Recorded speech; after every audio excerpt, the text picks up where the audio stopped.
จากฟ้าเรื่องราวแสงทองส่องมาให้ฟ้าต่างตกใจมหาราชาราชินีมิ่งขวัญปวงชนชาวไทยเกิดให้พระผู้ว่าในถวายใจจากดวงยิน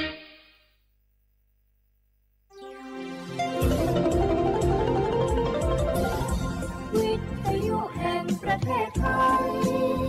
ให้ความรู้คู่ความสุขสถานีวิทยุกระจายเสียงแห่งประเทศไทยจังหวัดเชียงใหม่ AM 1476 กิโลเฮิรตซ์สถานีวิทยุภาคภาษาชาติพันธุ์แห่งเดียวในประเทศไทยที่มีความทันสมัยเชื่อถือได้สร้างอัตลักษณ์กลุ่มชาติพันธุ์สู่สากล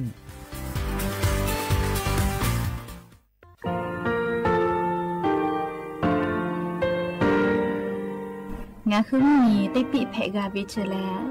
งาคือติกาติชูแลติเลเพกาวิมาเฮยาค่างาคือชอยาออตุคโลกาติเชวิออโครคาติผาคาชูโยอาชูโยวิโยกาคาเดติเลอติเกกาพุติลาวิทัปาโตงาคือชอยาอาสติกาวิโย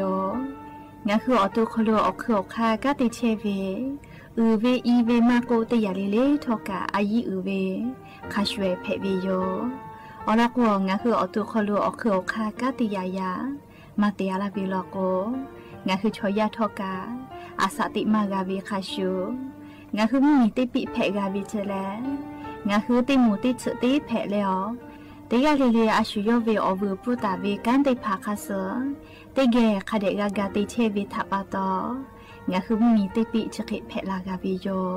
เชแลงาคือเทจโมโครคางาคือมียาถาตอกคปิลาตาเวปุระเวติเชเสนีเสหปามัชหปานี่งาติเชออกขอทามัววิทยาลัยวิชาการศึกษาประสานมิตรโกเวออคโลจากเกรทาเทโจโมคุโฮคางาคือมียาถาปิยาลาตาวิตอกคติพายโย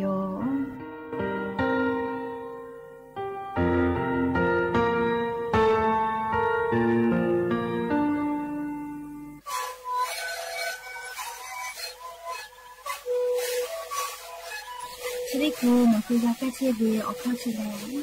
แล้วบุคคลต้องตัวออกที่จังหวัดที่ไหนนาบาเต็งที่โอหาสุจิขอตัวเฮเล่นเล่นหลอกเอาพ่อออยาก็ช่วยได้นาลีดูแลได้ชิ้นนาลีเล่นเผื่อไปออยาที่นาลีช่วยแต่แล้วก็มันชอบพยายเล่นเล่นแล้วหูคอก็ช่วยดูและงานแล้วหูคอก็ช่วยส่งน้ำมาพาโบเมดิโซ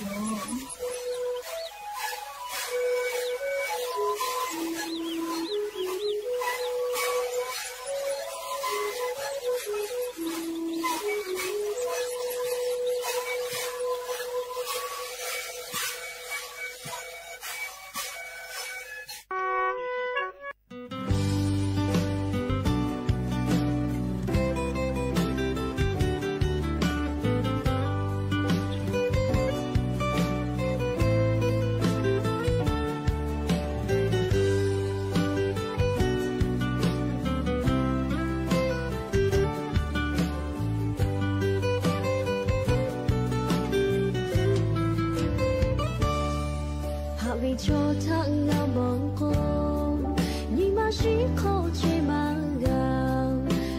Ghiền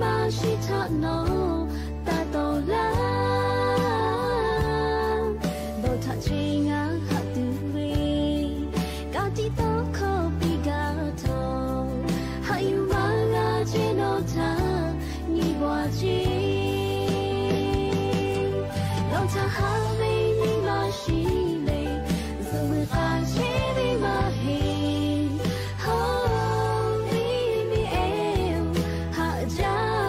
bỏ lỡ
เชงาฮัตุเตหกเชตุโยน้องจะหาเวนีมาชีเลสมุนอาเชเวมาเฮฮามีมีเอวหาจาตาตองลาน้องจะหาเวชีตุโปน้องละจะหามาตุโปลิโคเอจีทัดจูเลกงมาลาน้องจะหาเวนีมาชีเลสมุนอาเชเวมาเฮ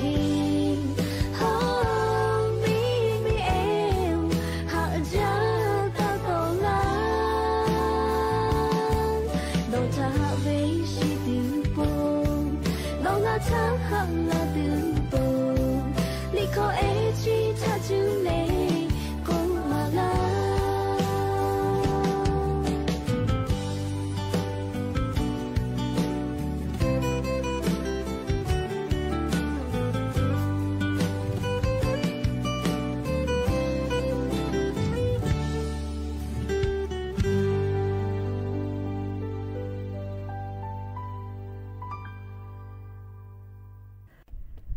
อบูดาจาวิโย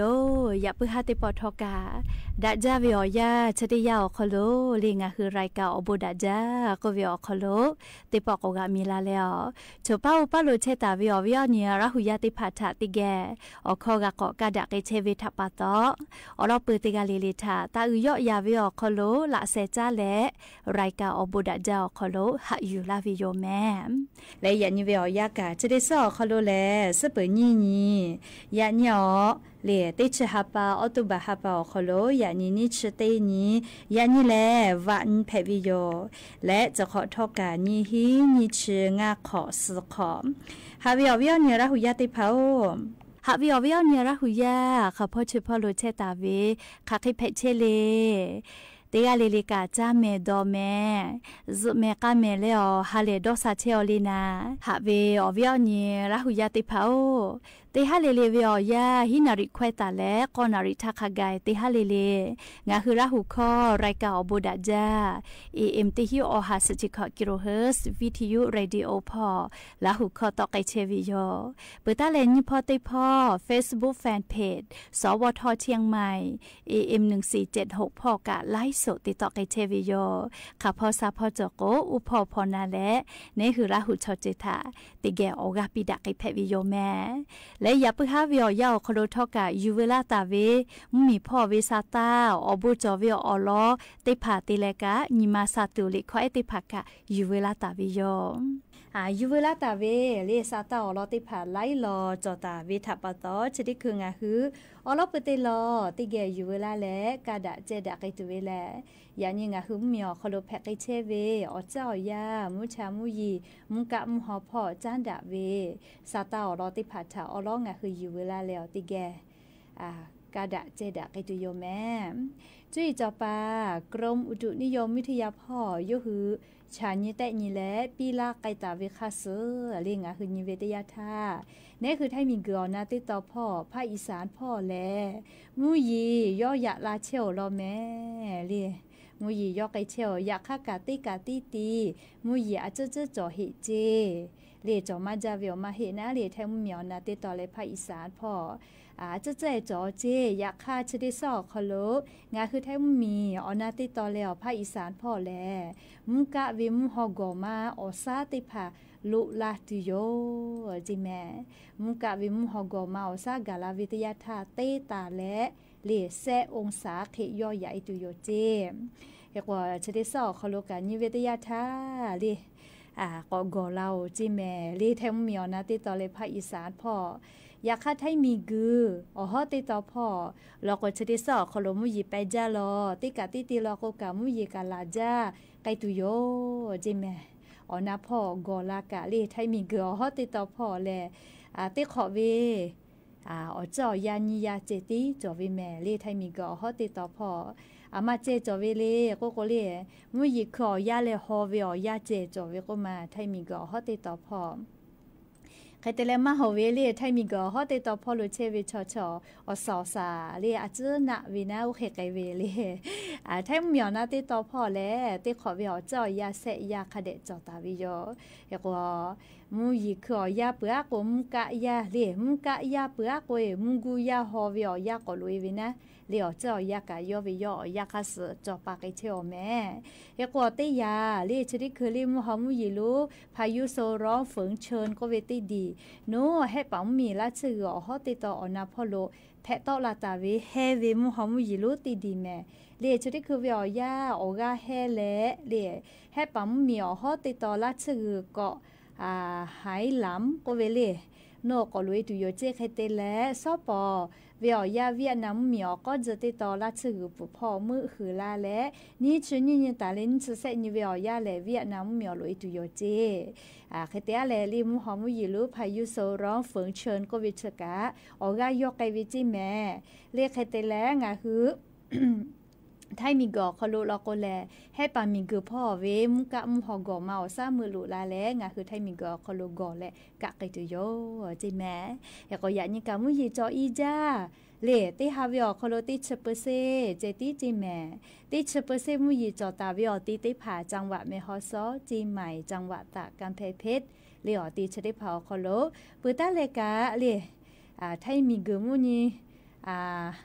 มุนีต่อพ่อนะพ่อก็ภาคอีสานจอเวนะเรียมุพ่อกะจิแม่เรียกอวิอซาอุหภูมิเตตะเลนี่องศายอยะละกตุโยจิมุยิมาจอมารอเรียไทยมีกอก็จะเตต่อกะติ10%มุนีต่อพ่อติ10%อยากมุยิจอมาเวเรียไทยมีกอฮอติต่อพ่อเจติลอเรียกานูแลมุยิจออีไกเชอแม่เรียยก็จะกะเรียงอ่ะคือมีอคอโลจุยจอปากรมอุตุนิยมวิทยาพ่อยคือฉันแต่นี้แหละปีลาไกตาวิอรอซาตาติผาอยู่เวลาแล้วงาคือวิอเนียละหุยติผาทาลีจะเคชลากาลาวิโยแม่ฮาวิอเนียละหุยติผาโครงการคนละครึ่ง plus สกะใครไกเล่อะโลเลียอันนี้วิอยาเลียนทาวิอยาคโลตินี่กะมาเผือตาก็มาอันทาวิอยาคโลใครไกเลียก็กะมาเผือตาเลียนี่ชลากาบิโอก็ลาวิก็มาคนละครึ่ง plus คโลเลียอลก็อลติปูโครงการคนละครึ่ง plus คโลแลนิชลากาอลปีเวเจเลียกแต่ละอันทำสนะเลียขอนาริทาแต่พอ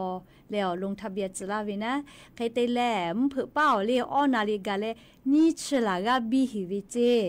เลนชลากาบีฮิเวจิแม่ใครแต่ละบิโอเวนะเลียใครแต่ละอเมฮะกระทรวงการค้าพ่อเลียหมัวเลียอยู่หกกะชานี่แต่นี่คุณสมบัติไรกาเลียมากาวินาเลียเกือกะชุกว่าวิอเลียคัสมาเกเลมากาวิเคติผักกะจอวิทัปตอก็เลือลาวิเจก็เลือลาเลียสนาชติปก็พอละลอเลียก็พอละวิชอเลียเซกะเคก็เลือลอเจคะแต่ละยาซอก็คนอาลีก็พอจอติเขาก็บิหิวจิแม่โอ้เลีไวจาแต่อยู่เลีติคือก็บิหิวจิแม่เลีจะรับปตอเลียวิอเนี่ยละหุยติผัดทอกะนะคเดญาแม่เลี้ยวเจ้ายากะปีปาปื้อเวน่าเลียติคือก็ติยาปาไกปื้อแม่เลียติคือท่าเบี้ยวก็กามติคือชอติผ่าแล้วก็คุณสมบัติมาจ่อเวลาก็นะเลียติปอกก็ลือต่อลาเวนะก็ลือต่อลาละก็เลียนี่คือห้าจะคือลงทะเบียนแม่เลียห้าจะคือลงทะเบียนเวลาก็เลียกาเวเลียคือก็ชอนี่ชลากาเจติปีวิเจอลติปอกคโลเลียยาค่าท่องคือมียาเลียไลกากาโครงการเลียคนละครึ่ง plus เวียนะใครก็เรียกก็อยู่คือกาดอจอจาเวดัมมียาก็เวเลียดอจอวิเจชราปตอเลียคนละครึ่ง plus เลยก็จะเลยจ่อก็เวนะมียาติคือติกานิชลากาติเนเจติกานิชลากาลงทะเบียนเบียลาวิตปตอแล้วก็จะยารัฐบาลค่ะก็กัววิชอเลเนี่ยขอเป้าติฮาปาจันวารีฮาเป้าขอโลจะได้ปอเลมากาวิจิยาวิติหมัวติปอก็ปีตุโยจิยาค่ะเราเวจะได้ปอเราเวติหมัวก็มาขอเราหน้าเลชอมากาวิติหมัวติปอก็ลงทะเบียนจะตุโยจิเนี่ยขอเป้าติฮาปาจันวารีฮาปาวิอยาเลอเข้าเขกุตาวิจิแม่เรียกแค่ว่างาคือลงทะเบียนกาตาเปิดวิชอติผาคาเดก่อนหน้าแม่เรีย งาคือเลกามากาวิติผาแอปเป๋าตังออกคลอปีติหมดละกว่านี่คือลงทะเบียนปืนเลกามากาวิติผาเช่นนิกาวิแม่เลอยากค่างาคือติป่วยกาคนละครึ่งโครงการจะขยับขลุ่มมาเยอะจนหิวติผาลอกว่าติผาแลกามากาวิออกเมติผาโตเรานะอยากให้ติผาเกือกามากาวิกะจวิลอเลยเฮก็เลือละโกเลยติปอกพอไกตุโยจินชุขอนขไกนะเรียกก็ตินี่เลยเนาะคือเว็บไซต์ www.kolakring.com ก็วิออกขลุ่มเลยลือมาลือเวติผาลุยเลยจะเช็ดแพวิแม่เลยติกาเลยกะเฮก็อายุจะลีกาสุดตาจวิโครงการจะออกขลุ่มเลยคนละครึ่งพลัสเซเลนชกอนติชาปทัตตาเยกตุโยแม่ใครแต่แล้วเรียงคืออายุจะเวเลติกาลิลิกาคาเดดอนตาจวิแลอลอติปอเลยโครงการคนละครึ่งชอขลุ่มอลอติปอติชตินี้ติชติฮับปะทาอลอติปอกับพอเยวิเจติชตินี้ติชติฮับปะขลุ่มnoคือคนละครึ่ง10เชกากันnoคือแล้วติชตินิวุสอนะติชติฮับปะขลุ่มติปอยกับมาเยวิลอก็noคือกาวิกาชุกอยุขอเฮวิเจเลยอาลูกาวก็ยุขอลาลอแม่เลยเฮก็กาวิชติผาเลกาเยเวเลยติชติฮับปะติชตินิวุสอติปออลอกาเยวิโยเลยคเตะเลยตินีอหาเลยตินีขาตินีนี่เซนี่เยกะเพวินะอยากฆ่าเลยนี่ฮิบะจุยารัฐบาลนี่ฮิบะตาเลยนี่ฮิอหาบะคือลาวิชอนี่คือไปเยกไกเพวินะเลยติชนี่ฮับปะขอมาปืนเจคติเยกไกเพวิเลยก็เนี่ยคือเป้ากันนี่ฮับะก็คือวิแม่เลยจุยารัฐบาลวิฟุนี่ฮาเวนี่คือเยกาเวลก็เนี่ยคือกันนี่ฮาก็คือเวเฮก็โครงการคนละครึ่งเฉลยแอปเป๋าตังคนละเจติเยกาเวแต่ก็แลอวิญญาณลาหุยาติพัทธาลีออลอสาตาติพัทจะเคชิลาวิโยใครแต่แล้วลียานิเวลยากายานี่แหละวันสาธารณสุขแห่งชาติก็เวลแพวิโยลียานิเวลยางาคือไทยมีกอคโลเชซาจอซาพ่อจีพ่อเล่ซื่ออยู่มาพ่อตักกว่าลาวิเชลแลเล่สมเด็จย่าไม่กะแม่ฟ้าหลวงก็เวนะแล้วก็ยานิเวลย่าแลเล่วันพยาบาลแห่งชาติกับแพทย์และวันทันตะสาธารณสุขแห่งชาติกับแพทย์วิโยเล่มีจอมคุกค่ะกอกาติกาวิอเอหน้าเล่สมเด็จย่าเล่แม่ฟ้าหลวงก็เวเล่นอโดยตู้โครงการพระตำหนักเล่ส่วนแม่ฟ้าหลวงจะกะยอตากอตาวิโยเล่ยอวิโอบูทับปะตอชดิคือลอก็แลเล่ขอโคลอโคกะซื้อเจฮอเจน้อยใบเตแลเล่โครงการหลวงออกคโลมีญาติภาเล่นี่คือราหุยาขายามาโกไลชอจิกะโครงการหลวงออกคโลกากาติจาเทเวเล่ชกะสมเด็จย่าเล่แม่ฟ้าหลวงยอตากอตาวิโอบูติผาถาดอนอวิโอคโลยานิเวอย่าแลวันทันตะสาธารณสุขแห่งชาติออนนี้เตแลเล่วันพยาบาลออนกะเพวิเจเล่ชกะอยู่เวลาแล้ววิโอนี้ราหุยาติผาถาออกมาลาวิโยแม่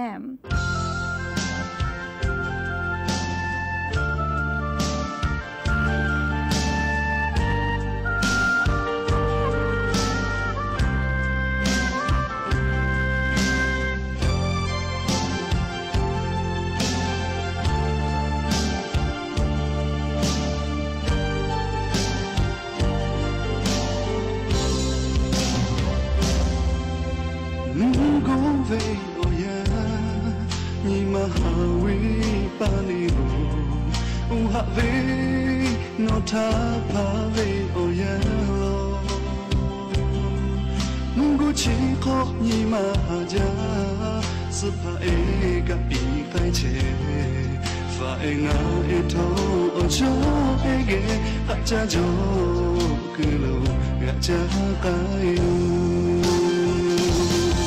ga cha ku ma shi le ga cha ti u tha pu da ku lo ta ve muni te wa yo o cho tho ma o na mo ya ku ma cho nga ni ma chi le ku kai wa yo o tha ve no la shi ko o yo che ga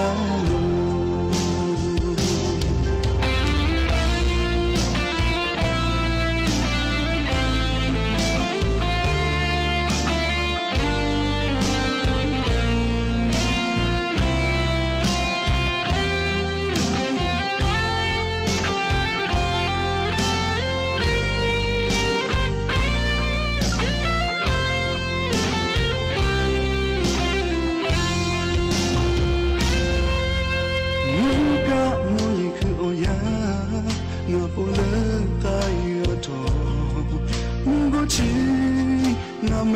เลไตมาเกงาโอปูกูโดนองจานีมึงดูดีชิมาจงซะกาโชเอวมูติโกติอาเกโลเชตุโนโดเชลากะจักมาชิเลนาเจติอุตาพูดะคือลาตาเวมูเตมาโยโชโตมาโกลาโนยาละคือมาโจงานิมาชิเลคือไกลาโยอุทาเลนาละชิโคกบอยู่เช่นกันกะจักมาชิเลนาเจติอุตาพูดะโนตาเวมูนิเลลาโยโอโชโตมาโกลาโนยาคือมาโจงานิมาชิเลคือไกลาโยอุทาเวนาละชิโค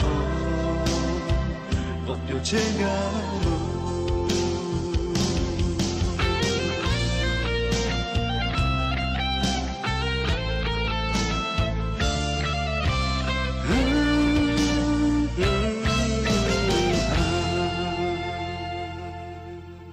หุยาติเผาเชซาจอซาปื้อวิอเจติผาแลเลียแต่ฮอตามาจอกูเวคาชิวงาคือชอยาแลในหัวตัวคาเคติจาโกเลียในหัวตัวกาโอคิเพวิโกวิชแลอเตอนะเวตอคอเพวิโยแม่เฮโกเลียมีมาชริกาวิอลอเลียอาจจะอยู่เวลาเลทุมาลากาวิโยย่อแลเลียยามีมากาติเชเวอาสาเซจุสคอเลสานาเยอคโลเมือเลกาเตเวยามีมาติกาเพวิเจย่อตัวเลจมาดอชูมาดอเลโอกากะคาเดจอวิเจอตัวนิหาซาเวนะเล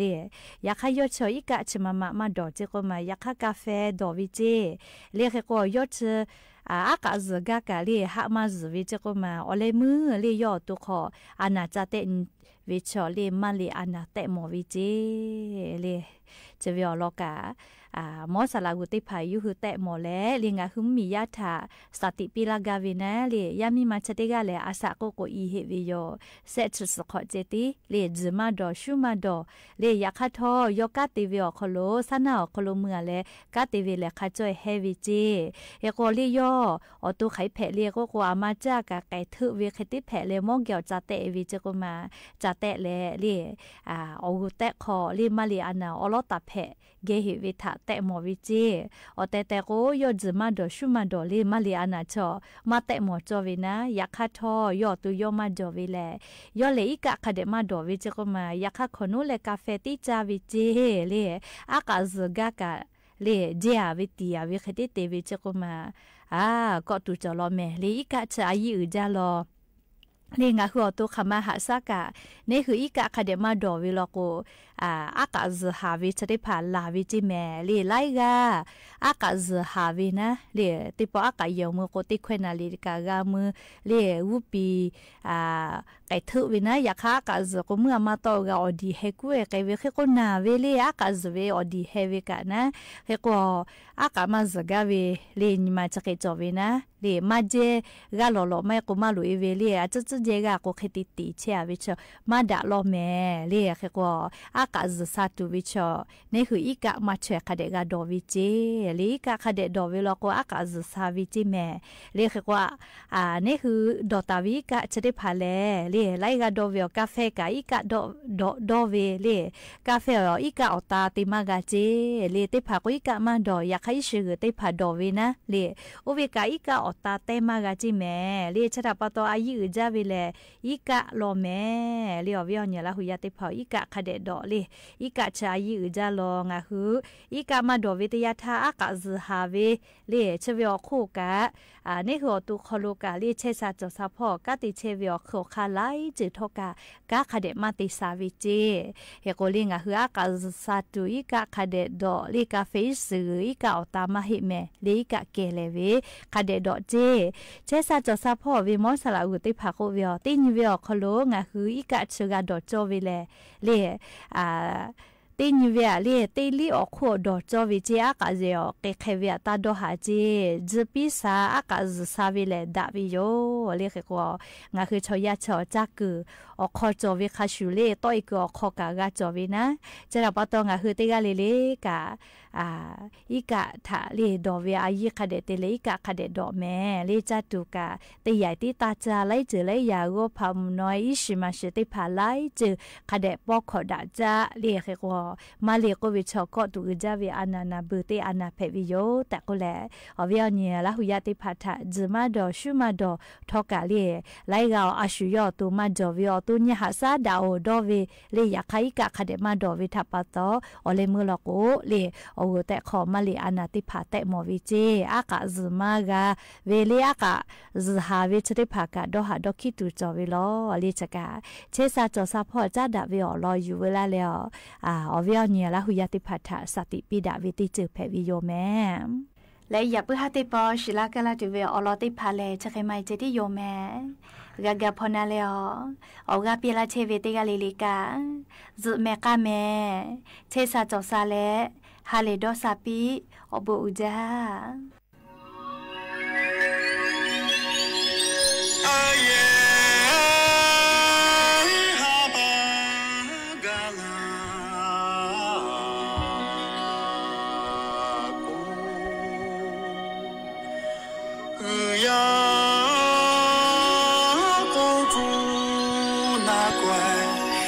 是一世没哈喽，去哟嘎哟吉他go。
สถานีวิทยุกระจายเสียงแห่งประเทศไทยและเครือข่ายทั่วประเทศเสนอข่าวต้นชั่วโมง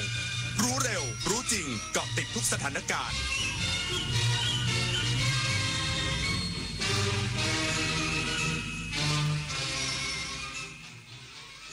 รับฟังข่าวต้นชั่วโมง 21 นาฬิกากับอานนท์ นันตะสุคนครับประธานรัฐสภาระบุกัมพูชาส่งสัญญาณขอเจรจาผ่านเลขาธิการสมัชชาสหภาพรัฐสภาอีกสักครู่ก็มาติดตามรายละเอียดครับชาติศาสนาพระมหากษัตริย์ถื คือรากฐานของความเป็นไทยร่วมกันสืบสานปกป้องและภาคภูมิใจในสถาบันหลักของชาติเพราะความมั่นคงของแผ่นดินเริ่มต้นจากหัวใจของเราทุกคนรักชาติรักษาศาสนาเทิดทูนสถาบันพระมหากษัตริย์รวมพลังความรักสร้างชาติให้ยั่งยืนพระบาทสมเด็จพระเจ้าอยู่หัวทรงพระกรุณาโปรดเกล้าโปรดกระหม่อมพระราชทานผ้าพระกฐินตามที่กรมประชาสัมพันธ์ขอพระราชทานไปทอดถวายยังวัดพระสิงห์จังหวัดเชียงรายในวันเสาร์ที่ 25 ตุลาคมนี้เวลา 9:30 น.ขอเชิญพุทธศาสนิกชนร่วมงานทอดกฐินพระราชทานและร่วมทำบุญเพื่อถวายเป็นพระราชกุศลได้ที่บัญชีกฐินกรมประชาสัมพันธ์ธนาคารกรุงไทยเลขที่ 068 0060 154เมื่อเราก้าวทันเราต้องรักษาพัฒนาและส่งเสริมผลประโยชน์เพื่อความก้าวหน้าสู่ยุทธศาสตร์ที่สำคัญเราพร้อมผลักดันกิจกรรมเชิงรุกที่สร้างสรรค์ในทุกมิติรวมทั้งสร้างสรรค์ความเข้มแข็งในภูมิภาคที่มีอาเซียนเป็นศูนย์กลางเราสนับสนุนการส่งเสริมและเชื่อมโยงในเวทีเจรจาการค้าการลงทุนเรารักษาสันติภาพเสถียรภาพความมั่นคงและความมั่งคั่งประชาคมอาเซียนประชาชนเป็นศูนย์กลางเราไม่ทิ้งใครไว้ข้างหลังเรามาเชิญชวนทำกิจกรรมเดินวิ่งการกุศล9ด้วยธรรมครั้งที่9ครับซึ่งจะจัดขึ้นในวันที่9พฤศจิกายนนี้มาร่วมกันเยอะๆเพราะว่าเป็นสิ่งที่ดีมากๆช่วยเหลือโรงพยาบาลทั้ง19โรงพยาบาลก็มาร่วมวิ่งทำบุญกันเยอะนะครับติดตามที่เพจ9ด้วยธรรมนะครับดูรายละเอียดมาสมัครมาร่วมกันได้ครับเรามีวิ่งกัน2ระยะมี5กิโลแล้วก็ 10.5 กิโลสามารถร่วมบุญกันได้ค่ะก็อยากให้ทุกคนเนี่ยมาวิ่งมาร่วมทำบุญมาสนุกกันเยอะๆนะครับ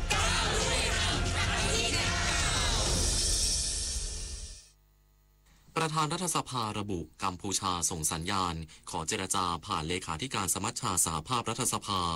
ส่วนประเทศไทยพร้อมเจรจาแต่ต้องอยู่ภายใต้กรอบนิติบัญญัติเท่านั้นในวันมูฮัมหมัดนอมัทาประธานรัฐสภาและหัวหน้าคณะผู้แทนไทยในการประชุมสมัชชาสหภาพรัฐสภาหรือ IPU ที่กรุงเจนีวาประเทศสวิตเซอร์แลนด์กล่าวถึงความคืบหน้าการแก้ไขสถานการณ์ตรึงเครียดระหว่างไทยและกัมพูชาว่าได้รับทราบข้อเสนอของฝ่ายกัมพูชาที่ต้องการให้มีการเจรจาผ่านกลไกระดับทวิภาคี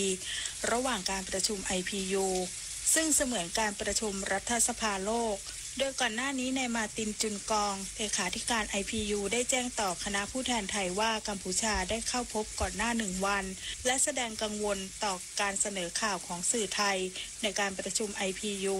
โดยกัมพูชามองเป็นข่าวแง่ลบทำให้นายมาตินตัดสินใจเสนอตัวเป็นคนกลางเพื่อจัดให้ผู้แทนหรือประธานฝ่ายไทยได้พบปะแลกเปลี่ยนความคิดเห็นกับฝ่ายกัมพูชาคลี่คลายสถานการณ์ระหว่าง2ประเทศซึ่งเรื่องนี้ฝ่ายไทยยืนยันไม่ขัดข้องที่จะพบปะแลกเปลี่ยนความคิดเห็นดังกล่าวเพื่อสร้างสันติภาพและมนุษยธรรมสอดคล้องกับวาระหลักของการประชุม IPU ทั้งนี้ไทยได้กำหนดขอบเขตการเจรจาอย่างชัดเจนว่า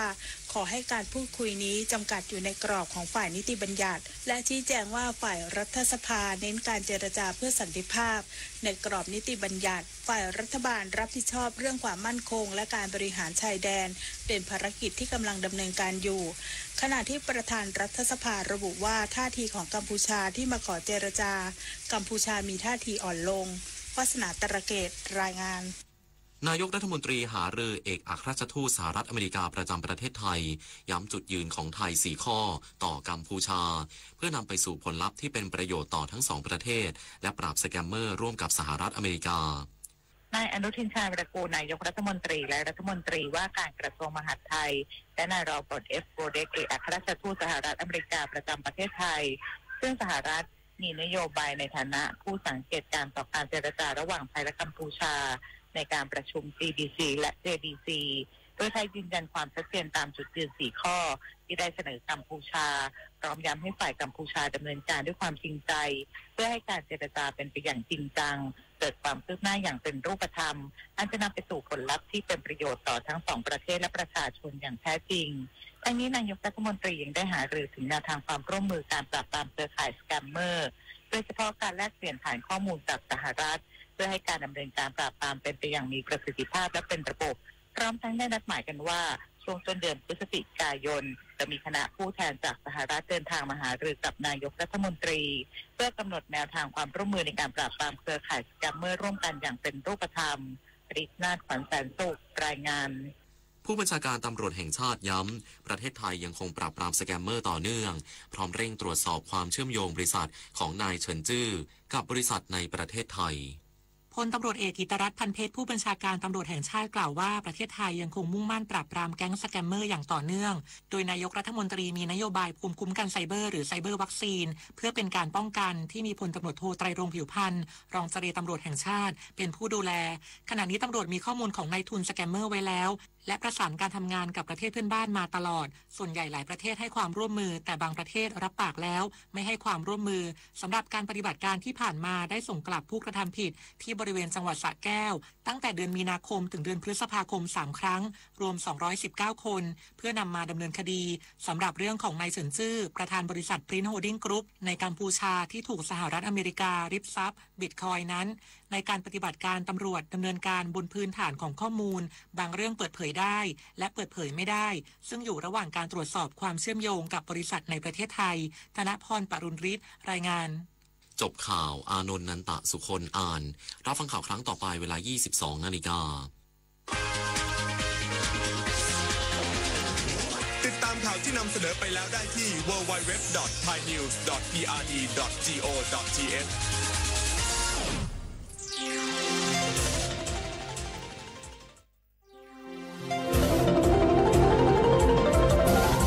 วิทยุแห่งประเทศไทยให้ความรู้คู่ความสุข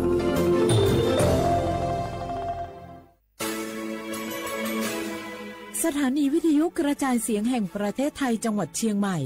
AM 1476 กิโลเฮิรตซ์สถานีวิทยุภาคภาษาชาติพันธุ์แห่งเดียวในประเทศไทยที่มีความทันสมัยเชื่อถือได้สร้างอัตลักษณ์กลุ่มชาติพันธุ์สู่สากล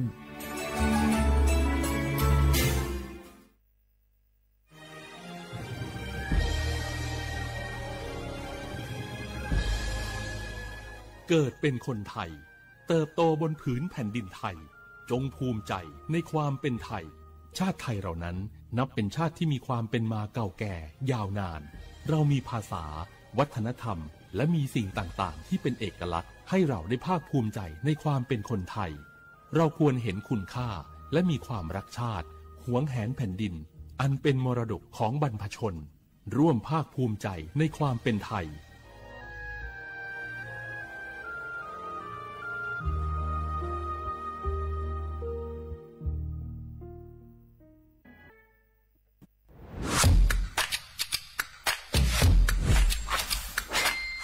กลับมาแล้ววันนี้กับโครงการคนละครึ่ง plus รัฐออกครึ่งประชาชนออกครึ่งช่วยเศรษฐกิจไทยหมุนเวียนเติบโต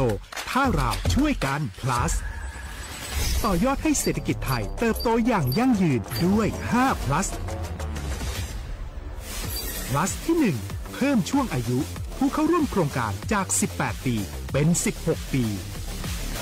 plus ที่2เพิ่มวงเงินใช้จ่ายจาก150 บาทเป็น200 บาทเพิ่มพลังซื้อของประชาชนเพื่อกระตุ้นการหมุนเวียนในระบบเศรษฐกิจฐานรากลดภาระค่าครองชีพ plus ที่3เพิ่มสิทธิพิเศษด้วยการดูแลผู้ที่อยู่ในระบบภาษีให้ได้รับสิทธิพิเศษมากขึ้นเพื่อสร้างแรงจูงใจให้ทุกคนร่วมอยู่ในระบบอย่างโปร่งใส plus ที่4เพิ่มโอกาสให้นิติบุคคลขนาดเล็กเข้าร่วมได้ให้ธุรกิจเติบโตเป็นกำลังสำคัญของเศรษฐกิจไทย plus ที่5เพิ่มทักษะใหม่เพื่อพัฒนาให้ร้านค้านำความรู้ใหม่ๆมาช่วยเพิ่มยอดขายลดต้นทุนเรียนรู้เติบโตและปรับตัวไปกับเทคโนโลยีใหม่เพื่อสร้างเศรษฐกิจที่แข็งแกร่งจากคนละครึ่งสู่คนละครึ่ง plus ไม่ว่าจะสั่งข้าวคนละจานชาเขียวคนละแก้วขนมเค้กคนละชิ้นหรือหลายๆชิ้นก็ใช้ส่วนลดได้ทันทีสูงสุดวันละ200 บาทแถมใช้กับฟู้ดเดลิเวอรี่ก็ยังได้สำหรับประชาชนไทยอายุ16ปีเป็นต้นไปสมัครรับสิทธิ์ผ่านแอปพลิเคชันเป๋าตังค์วันที่ 20-26 ตุลาคม 2568 สำหรับร้านค้าที่สนใจร่วมโครงการสมัครได้ผ่านแอปถุงเงินวันที่ 15 ตุลาคมถึง 19 ธันวาคม 2568 แล้วเตรียมพร้อมรับลูกค้าจากทั่วประเทศเพราะนี่คือโครงการที่คนไทยทุกคนช่วยกัน plus เพื่อให้เศรษฐกิจไทยโตไปพร้อมกันโครงการคนละครึ่ง plus ดำเนินการภายใต้เป้าหมายที่ชัดเจนของรัฐบาลในความต้องการกระตุ้นเศรษฐกิจลดภาระค่าครองชีพให้ประชาชนและยกระดับศักยภาพผู้ประกอบการไทยให้พร้อมในยุคดิจิทัลโดยยังคงยึดหลักความโปร่งใสตรวจสอบได้และป้องกันการใช้สิทธิที่ผิดวัตถุประสงค์คนละครึ่ง plus เพิ่มพลังเศรษฐกิจไทยพร้อมโตไปด้วยกัน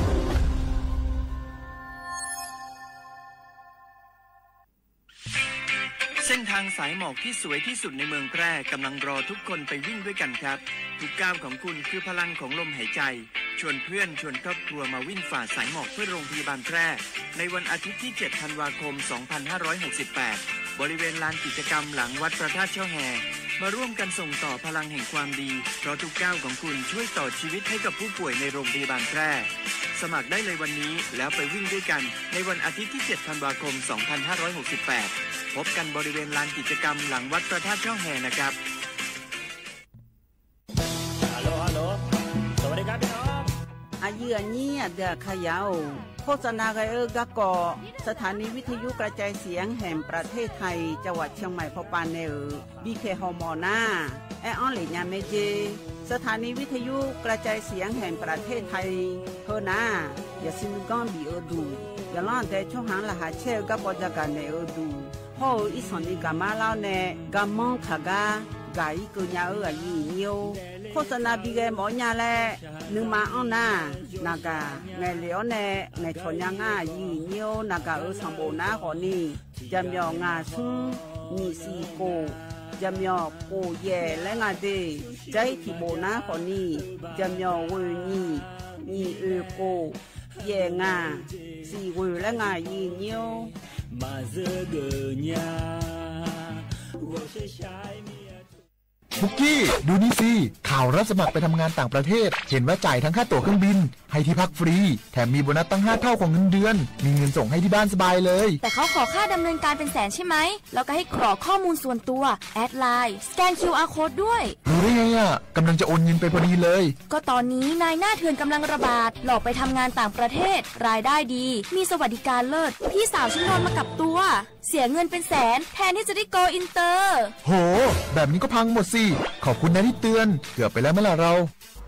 คิดให้ดีก่อนเชื่อเช็คให้ชัวร์ก่อนแชร์แยกแยะข่าวก่อนตกเป็นเหยื่อ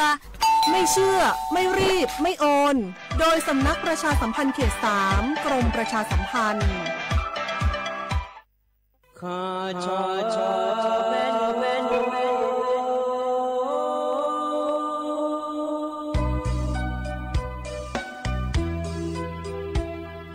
za ni cho pu le nga do we tu ya ka ba za ni cho mo le nga do nga cho ya ka ba cho pa ma si cho cha lo na i ba so ma nga na ma si ko le ya i ba nu ma si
กา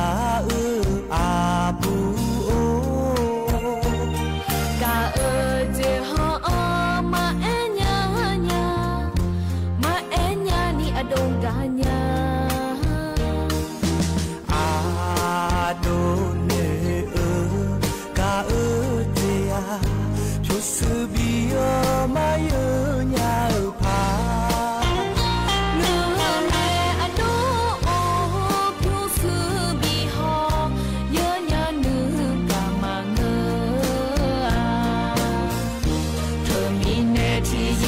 กานึกามาพายสาญาซีมามีเยเมซีอัญญาสาญาซีมา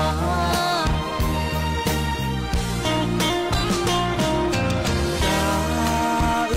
บาดาเนยาสาเงอัดดวงเปเจเนพาชงสายันเจปูเลขอมาเพียง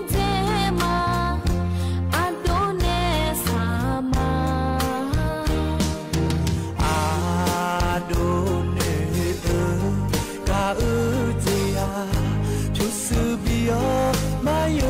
ญาพาเนแม่อดูโอผู้ซื้อบีฮอเยญานึกามาเงเธอมีแน่ที่ยิที่โปกานึกามาพายสาญาซีมามีเยเมซีอัญญาสาญาซีมา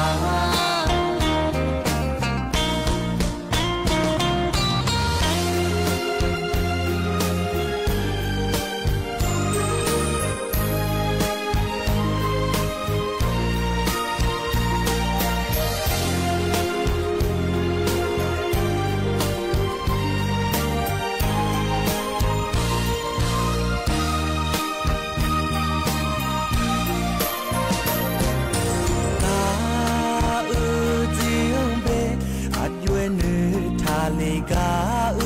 อาบูกา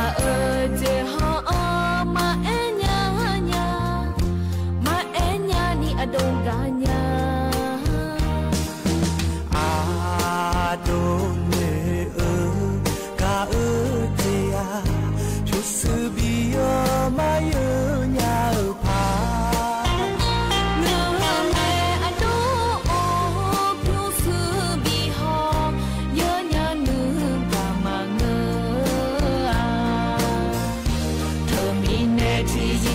กานึกามาพายสาญาซีมามีเยเมซีอัญญาสาญาซีมา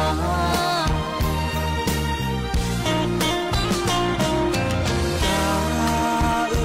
บาดา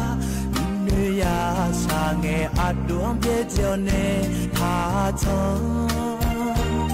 สายันเจปูเลขอมาเพียง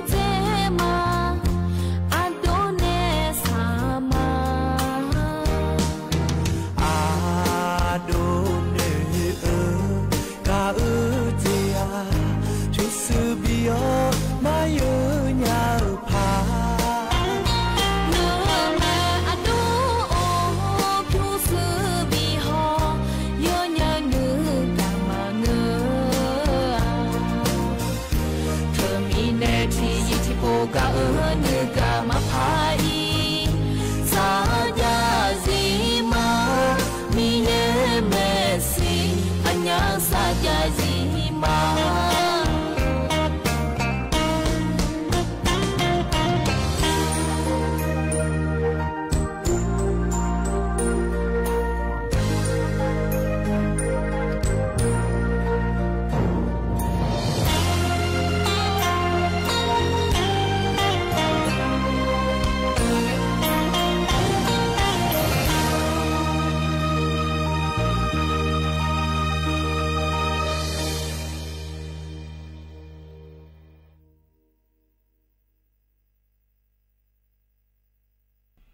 อุจิพออุดุธรรมะเด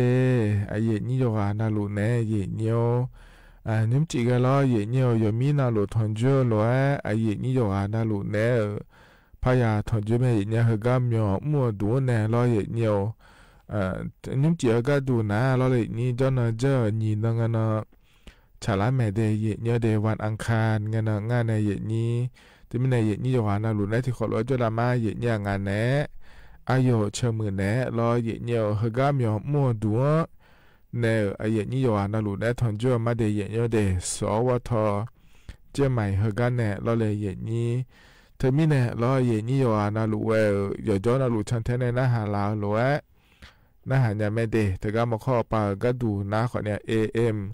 ที่พระยาสิเชโกกิโลเฮิรตซ์พอปานเนล้อเยเนียวฮอนเนเจที่ว่าปานเนกระดูนะขอเนี่ยเฟซบุ๊กปานเนเยเนียวชมเมื่อนาสวทจุดเชียงใหม่ AM 1476กิโลเฮิรตซ์แต่ก็จะพอแน่แล้วที่พอพานาหารยาแม่เยเนี่ยเราอีนุ่มอายามเวลาเจียอายามเฮลาเควเราจะมีอาการนะขอเนี่ยเราเยนี่ยมีอาการล้อนางกานี่ยหาเมียยหากายมัวเนี่ยเราเยเนี่ยเธออีนุ่มเฮกายามเราเควนะล้อวันนั้นอายามเราเควฉลาเนี่ยหอจะได้ในซาเลนะหานะหาโจดูเราเลยเยนี่งานนี้ที่เขาเลยจะดราม่าเดย์เยเนี่ยเดย์อุตสาหอยามเราคือรอนาฬิกาล้านเนี่ยหัวหลังเกินนี้ขอเนี่ยเยนี่เนี่ยอยากถอนจุมาก็ยอมอยากก็เยนี่อยากจะกะเอกาด้านเนี่ยบิสิบิกามาเดย์เยเนี่ยเดย์เยนี่อุตสาหปาเนี่ยยานาหาเราเดินนั่นว่างันนี้ก็จะกะเอกากามาดอชาพอเนี่ยบินหาดาวเบียวกามายานาหาดาเราดูรอเยเนี่ยน่าอุตสาหปาไม่นะหานี่อุจจาระปัตนะหาลาเดขอนี่โจดูเยเนียวเธอมีเนี่ยยอนาลัวที่ขอเราจะรามาเยเนียวก็ขอเนี่ยยอมอยากก็เลยมถ่ายยามาเดอุตสาหปาจะการนั่นเนี่ยก็ที่ขอนาขอนี่เยนี่นะก็ต้องเชื่อง่ายเลยแล้วเยนี่เราจะการเอกาปนเนี่ยพักเนี่ยก็นะขอนี่เฮก็พอเนี่ยขอเนี่ยพระจะการเอกาปนในบิสิบิกามาเยเนี่ยเทียนาอุตสาหปาให้แฟนยังเข้ามามือเนี่ยเลยก็มาเลยนะผ่านยังเลยด้วยเราเยเนียวเห็นยิ้มจีที่โปแล้วพานะหาโปเนี่ยแม่เดย์เยเนียวเดย์ที่เขาร้อยจุดมาเยเนียวเยนี่เฟซบุ๊กไปในนะหาลูนะกดไลค์กดแชร์เธอได้ยังแม่เดย์เยเนียวเดย์ก็อันดับอายามหัวหน้าขอเนี่ยอันนอจะมาจากเนี่ยมาเดย์เยเนียวเดย์ยิ้มจีเฮก้าเยนี่เนี่ยทอนเจอล้อเยเนียวอัดเดืออาคาอันนอนะอยากที่น้องฉลาดเดลบัชอย่างง่ายเนี่ยหรอบลาสีนะคนเนี่ยเชสีอาคนน่าเซติขวาเดไทยอันนั้นอินาวันอังคารอันนั้นนิเชติบลาเฮสีนะตุลาคมหรออาคนนั้นนิพังอายาโกเชียเดยเนียวเฮน่าโคโตลาโตลาเยนี่นะทอนเจอนุ่มจีอายามละคุยเดแต่ชาติบิมจะแม่นะหาดามาเยเนียวก็กอมเมนจะการนั่นมีนายหรอย้อยเหมืออาคามาเรื่องเดที่ขอร้อยนะหาบยอดามา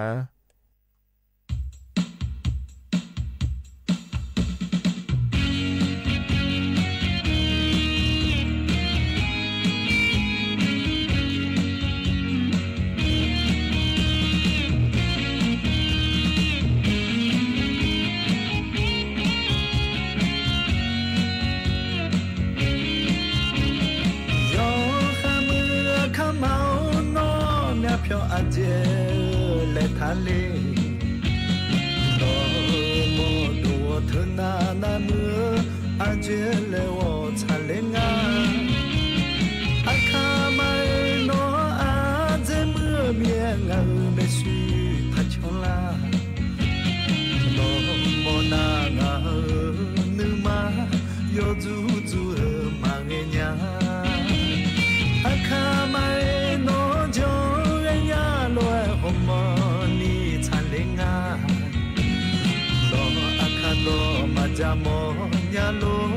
阿卡扎马格莫亚罗，罗阿达阿个就错就罗阿妈会阿苏啊，罗今你拉布妈妈胖啊，罗今阿罗阿卡梅。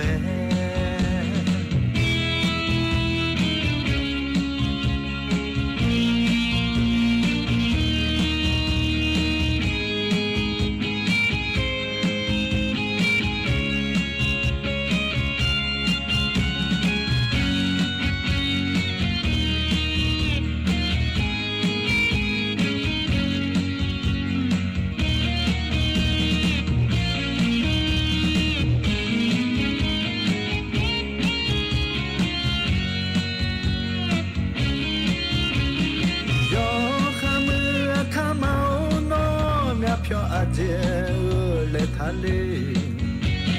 နော်မောတော့ထနာနာမအကျလေဝချလေငါအခါမိုင်နော်အကျမမြေငါမရှိထချွန်လာနော်မောနာနာနမယုံသူသူမာရညာအခါမိုင်နော်ချောရညာလောဟမောနီချလေငါနော်အခါတော့မကြမောညာလိုအခါဇမဂမောညာလိုနော်အတာကကျချောကျနော်အမဖွေအဆူအာနော်ဂျီနီလာဘမမဖန်နော်ဂျီငါလိုအခါမဲအခါမဲနော်ဂျောရညာလိုဟမောနီချလေငါနော်အခါတော့မကြမောညာလိုအခါဇမဂမောညာလိုနော်တာကကျချောကျနော်အမဖွေအဆူအာနော်ဂျီနီလာဘမမဖန်နော်ဂျီငါလိုအခါမဲနော်ဂျီငါလိုအခါမဲနော်ဂျီငါလိုအခါမဲ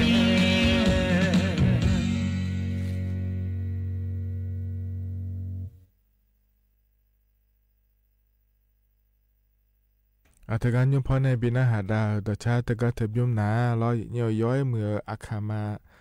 และชาดชางาเดโยหานาหลวงพอในบินาหาดาก็ยานาหาเบียวดูลอยเหี่ยวอินุมเฮกานาลีเวลาเจียยามละคอยที่อานาลอยยุฮาลาลือเจียเนหอจะจานาหาจอหลูนาขอเนี่ยจะขึ้นต้องขึ้นลอเดเหี่ยวเดที่คนเราจะดามาเหี่ยวเฮกาเนี่ยนะก็จะกะดันเนี่ยมาเดเหี่ยวเดมีเนกะดูนะขอเนี่ยเถกาโครงการคนละครึ่งและคู่เธอรออาดัมเบลน์ชมบิดอ้อมแม่เย่เนี่ยรอรัฐบาลไปจากการแอกาโดเลอหลวะนะเราเลยเย่นี้อันนี้เช็คก่อนกันนี้ชมบิดอ้อมยามาเดและเอถายะเอขอเนี่ยช่วยหามาโดนะนี่เช่นเราว่าเมื่อนั้นมาบิดอ้อมยาเดแล้วเอถางาเทียเนี่ยเธอมีเนี่ยรอเนี่ยอันนี้เช็คก่อนกันนี้ชมบิดอ้อมลาอ้อมยางาลาแล้วมีเนี่ยเบียนจีชมแม่เย่เนี่ยรอมีนายยมยากันนะคนนี้เธอเนี่ยล้ออุศยไหนทั่วเนี่ยนาฬิกาละเนี่ยดอนและเลเจล้อเยเนียวเทียนนะคนนาฬิกาละเนี่ยคนนี้ดอนเนี่ยเทียนนาฬิกาละที่เกินล้อสิล้านล้อเนี่ยดอนเนี่ยเดอคนนี้จ่อนี่นั่นนังการนี่นะคนเนี่ยล้ออายามเธอบินเนี่ยบิดอนแม่ดีนั่นก็หอมแม่ละเนี่ยนะนี่ลามาเจนี่มองพระเจริญแม่เยเนี่ยชมไม่บิดอนเนี่ยล้อ那到nhà啦，他那里啦，以前也养了会那边几少没得嘞，这个一个多里头，人家这个คนละครึ่ง plus แล้วก็เว็บไซต์พอปาเนี่ยรอเนี่ยเธอมีเนี่ยมีเนี่ย那里啦了会ยังพอปา咯边几少没得嘞เนี่ย这个เนี่ยไม่ได้ก็อินก็ดูนะรอเนี่ยนั่นมีก็ดูนะคนนี้ให้เทียนะนะรอเนี่ยน้องหยิบผ้าบาชบาก็อยากเกิดไม่ได้แล้วคนนี้ทีอานานะน้องหยิบผ้ายาบะชบากายาเกิดไม่เดและขอนี้รอเยอะนะทีอานาจะลังไงที่จอยมาดองห่อเราเห็นยุติโนโคห่อยาดองห่อเราอะโคเชี่ยโคเบียร์เราเชี่ยเย่โคเบียร์เราเดโลมันก็น่าขอเนี่ยจะลังไงขันชามายานี่เฮก็พอยาเดโลแล้วรอเยอะเธอก็ดองเดนะขอเนี่ยเยอะดองอาจีนะรอถ่ายสมบัติบุตรหลังง่ายเนี่ยรอกำลังรอผลการลงทะเบียน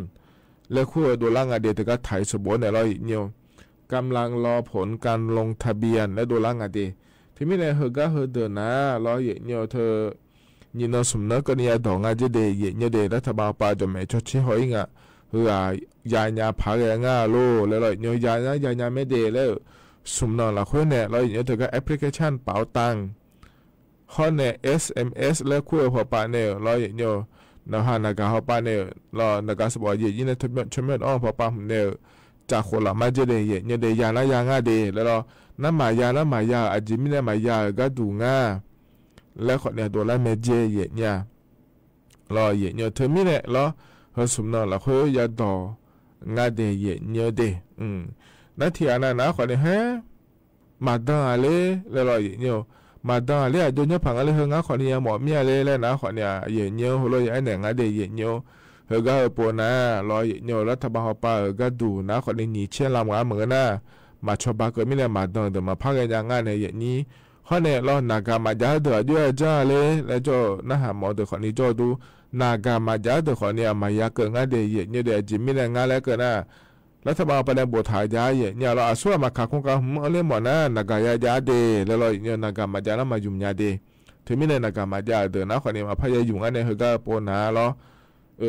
นะเฮก็พยายามงานเทียเนี่ยเฮก็อันนั้นนี่เช็คของอันนั้นก็แล้วนะเราอันนั้นนี่เช็คของก็นี่ชมไม่บิดอ๋อบล้อถึงไม่ได้อันนั้นนี่เช็คของอันนั้นก็แล้วเนี่ยเรายาเดียยามายาเดินนะมายาจิไม่ได้มายางานเราก็แล้วดูแลไม่เดินแล้วถึงเราเนี่ยถ้าก็เธอเดินก็ข้าวเดินคนนี้ยามาสีเฮงเงินนี่เช็คสิอุศเงินที่พอพัชจังเทนในพหเนี่ยไม่ได้นี่เช็คสิเงินแห่เฮมีอะไรเฮมีอะไรชมไม่ดองหลังเนี่ยไม่ได้แล้วดอลลาร์นะไอ้เนี่ยชมไม่ดองหลังเนี่ยแม่เนี่ยยุ่งหัวก็พอมาดูดองเนี่ยเด้อนะเดี๋ยวเนี่ยนี่เชื่อสิเนี่ยอุศอายามละคุยพอเดี๋ยวเนี่ยเดี๋ยวทุกการเนี่ย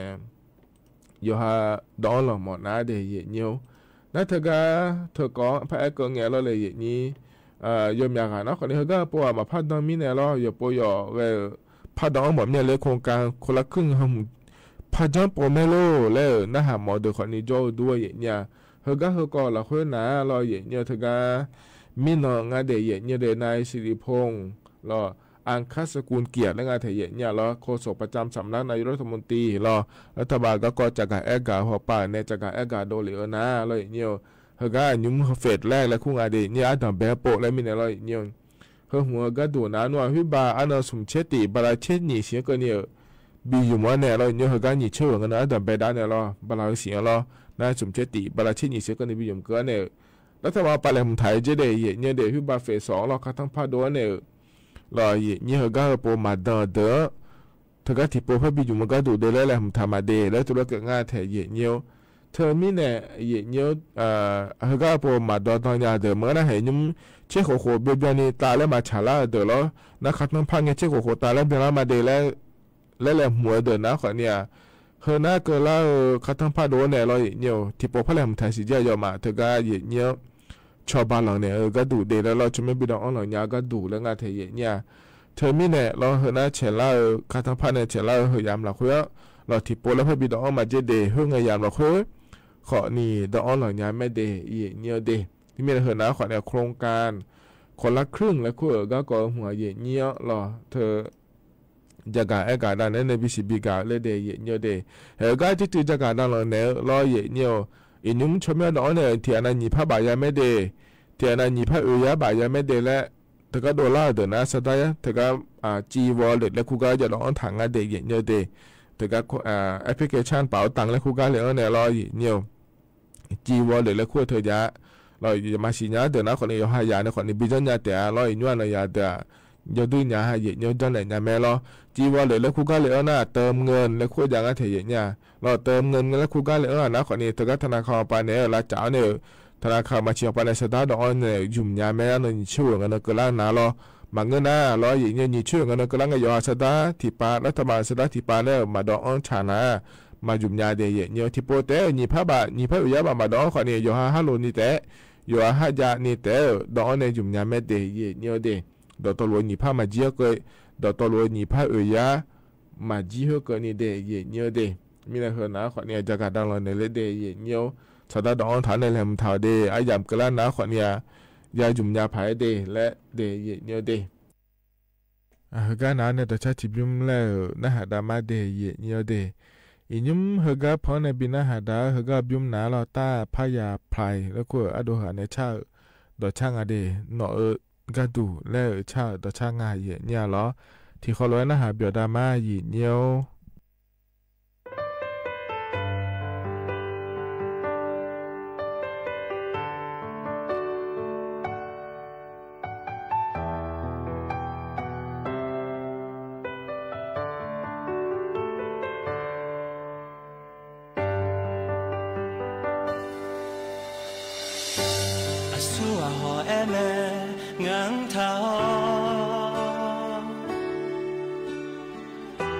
อาสัวหอแอแม่ทากาเพอเด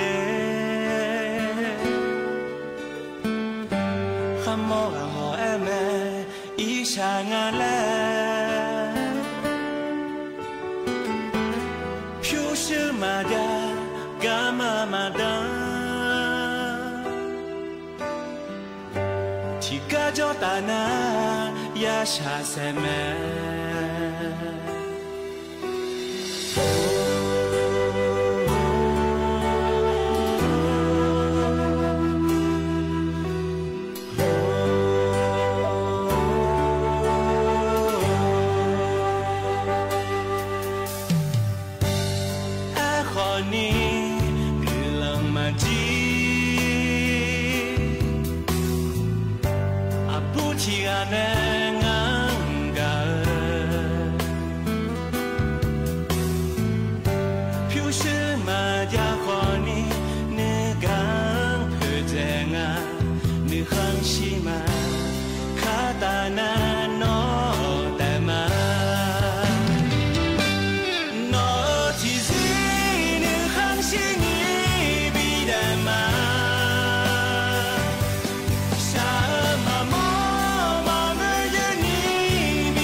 เธอนะต่อชาเจจิบิมลออโดตาพยาภัย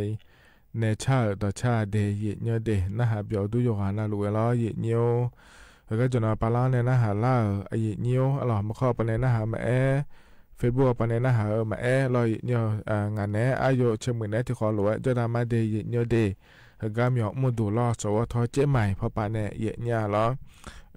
เยเนียจะมีโปยเนี่ยโปมีเยเนียมีออกมุดูชมเยเนียมีกะมาสิญญาสิเยเนียวงาฮกาเจรังเงรอฮกาอุมลาตานะขอนี่ยจอนะลุอย่าเนี่ยเกอขอนี่ล้อเลยเยนี่ถึงมีเนี่ยเยเนีย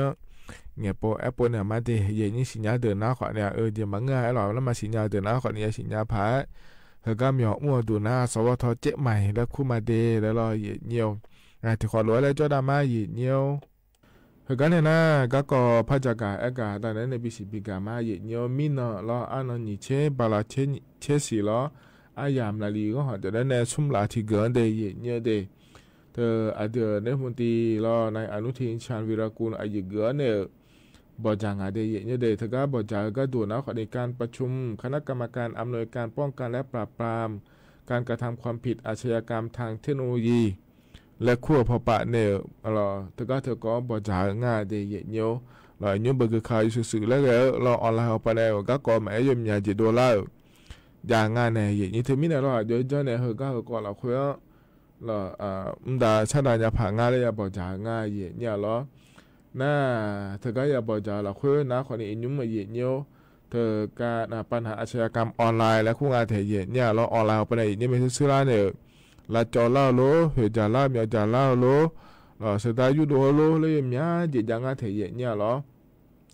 เธอมีเนี่ยเขาก็เราคุยเดี๋ยวเจ้าเนี่ยเดือดถ่ายช่วงหางชอบบ้านเนี่ยผังอ่ะฮอลลูดายาผังอ่ะเลยอย่าบอกจ่ารอเนี่ยข้อในแต่มันเงาล้อ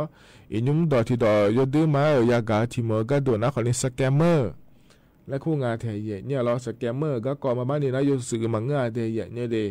ยอดื้อเนี่ยจะละแม่เนี่ยเราถึงการสแกมเมอร์และคู่เธอเด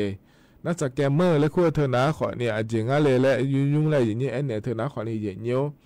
เดือนไม่ซื้อเนี่ยชอก็เขาก็บิวเยอะเดยเนี่ยเดนั่นก็บิวอีน่าล่าล้อเนี่ยเล่นเนี่ยเทถาเนี่ยล้อเขาเนี่ยยอมมาเนี่ยล้อบิวมั่วมั่มนะคนนี้เดียวล้เสร็จเดียวล้อแล้วคนนี้ดังงานเจ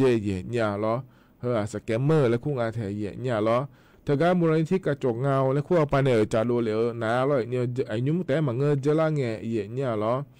เดือดถ่ายช่อหาเดยเนี่ยเดชนในมิสซิบิเซียเนี่ยก็บิวเยอะรออย่างเดียวน่าจะช่วยในภาคกันนะคนในมิสซิเซียแล้วก็มังเงะรอชินยากันในเยอะเด็กคนนี้จ่ออย่างเนี้ยสตาร์ที่โปรเตอร์มีนี่ยาหมอมีเนี่ยรู้เลยชนเอกาจังเลยเนี่ยรออย่างเดียวเธอมีเนี่ยก็จะล่างเงี้ยเดือดถ่ายช่อหาเธอได้อย่างเดียวเดชนเนี่ยฮัลโหลมิสซิบิเซียเนี่ยก็เยอะก็ดูโลเหมือนนะคนในชนในมิสซิเซียเนี่ยมาชิมาพังโลแก๊งคอร์เซนเตอร์เธอเกิดเยอะโลแล้วรออย่างเดียวอาหูอายากันในจงอาเจเนี่ยเหรอศิลาเดแต่รอเนี่ยน่าเชื่อหัวเชื่อหัวมาเบียงเล่เดขอนี่ยอมอย่างนี้จงอาเจเดเนี่ยเดที่อานา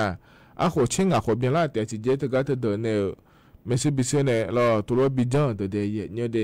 เธอมีเนี่ยอีนุ่มยอมอย่างมีคนเราคุยเลยเจียเนี่ยเราเธอเนี่ยสหรัฐอเมริกาแม่เฮก็จะนอนสาวป่าก็ดูนะขอเนี่ยเกาหลีใต้ว่าแม่รอเนี่ยอายุมาช่วงหาเฮก็ด้วยชุดนี้ก็นะขอในกัมพูชามีของมิสบิสเหลือเนี่ยก็บิอุ้มเล่นสายเงี้ยเชี่ยเนี่ยที่มีเนี่ยเราเฮก็อยู่ดูมาจากทางเกาหลีใต้หัวป่าก็ดูนะเราเจอแล้วเงี้ยเดี๋ยวนี้มันที่หัวป่าก็ดูเขาเนี่ยถึงกับประธานาธิบดีเกาหลีใต้ป่าขอเนี่ยนักข่าวป่าเนี่ยเงี้ยชอบแม่เนี่ยเราเดี๋ยวไทยมีของนะขอในกัมพูชามีของเนี่ยพัฒนาเนี่ยยศมีจียศมีก็ยังพายยังมีเนี่ยเราเนี่ยนั่นมีของสิเราคุยนะเราเลยนี่เธออายุมาในเอโดเหลวร้อยนาหรอกัมพูชามีของนาขวัญเนี่ยเธอก็ดูยังแบบนี้จนเนี่ยยศดื้อไม้ย่องพายงาเดและธุรกิจงาเทียเนี่ยถึงมีเนี่ยหรอเธอก็ยิ่มีของยาขาไทยมีของเขาเนี่ยหรอเกาหลีใต้มีของยาขาเธออายุเยอะเนี่ยหรอมันดาสดายผังอะไรทุกคนรู้จักเนี่ยสแกมเมอร์และคู่กับกอแม่หรออย่างเงี้ยเธอก็เนี่ย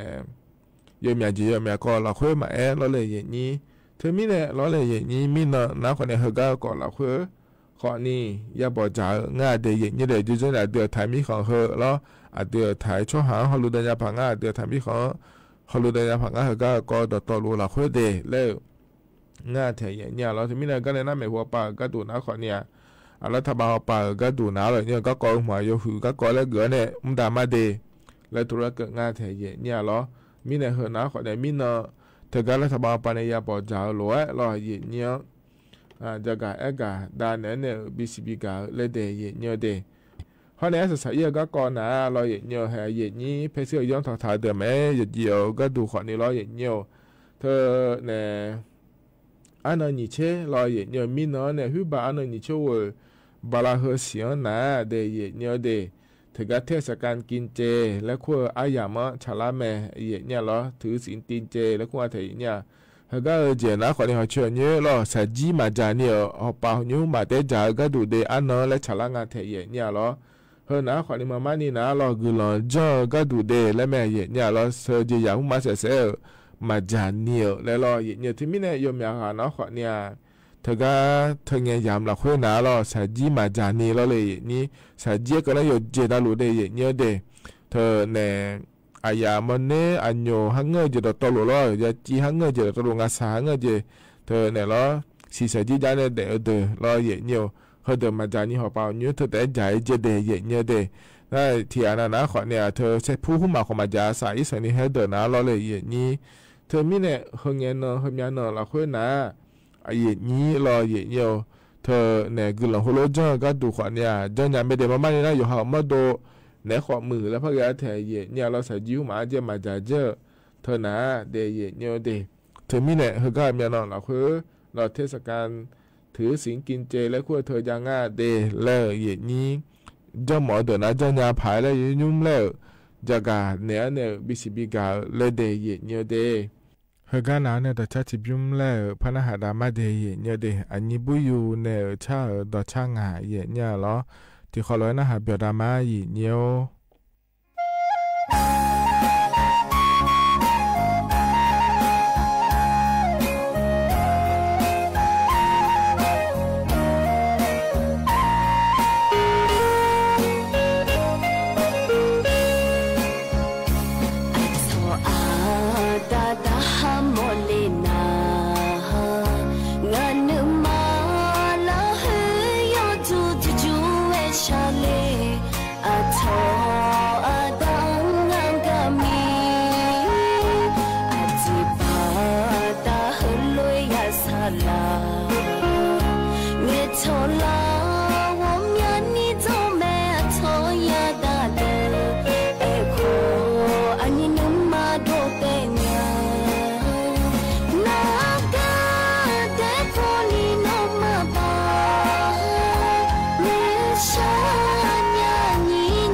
เธอนะอันนี้บุยูในชาดอชาใจที่บิมรอเยเนียวยอนาลุยนะฮะเบียดูเดเยเนียเดเยเนียวเฮก็เลยนะยามให้เจล่าเฮลออายชาก็เลยบินหาดากมาเดเยเนียวอันนี้จีเฮก็พอในบินหาดาเฮนาลอเธอเนี่ยไม่ให้อาคารเนี่ยแล้วงานเทียเฮก็ชากันนะฮิบากาลีเมื่อจงเงชางานเดและบวนทะเลยังงานเทียเนี่ยลออายามให้เจล่าหรือพอบินหาดาเนี่ยอายามเจียวนะ ก็อีมาเดอจีมือเดคันนึงสอละคาแชตานีทุลาวแน่รองานแน่อายุเชมือแน่นาลีเยลาในหัวหลังเกินที่คอลัวแล้วพัดถอนจุลามาเดก็อีมาเดอุดุธรรมา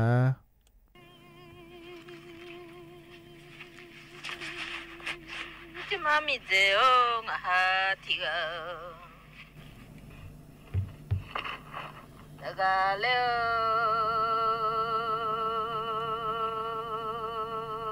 นโลติเดกะดงเอโน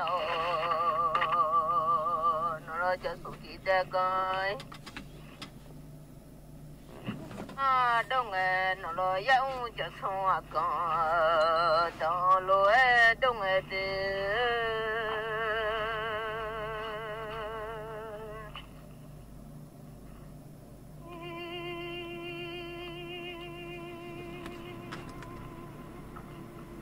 Semanyu gua ya lalo miawe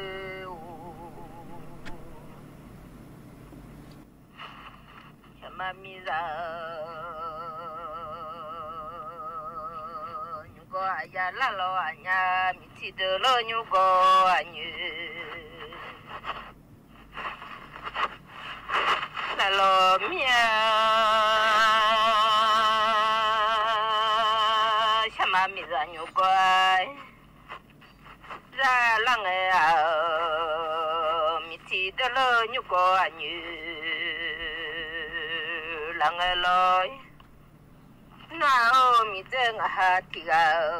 ma mo la ga tu nya le thum le we o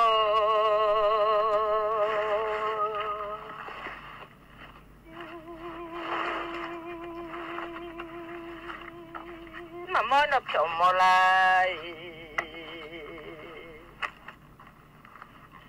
Kalau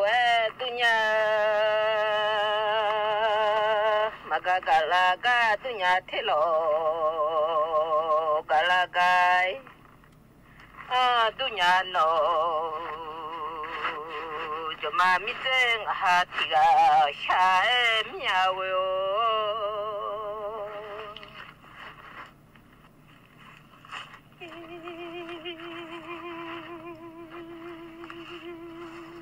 Mama molaga dunge Sopyo Molaga dunge Bimi son pyo moi Laga Mide du mange le nyano Magaga lagai Dunga telo galaga dunga bimi acho sute madule nyade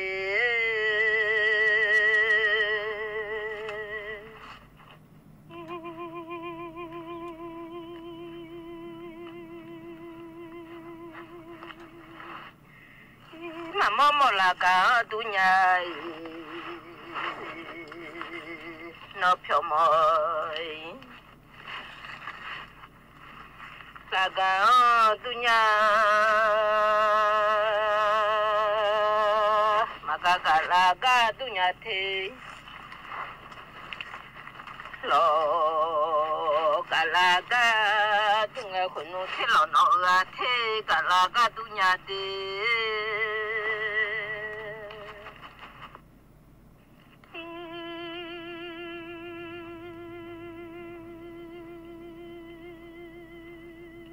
Sa janyu so no zaga le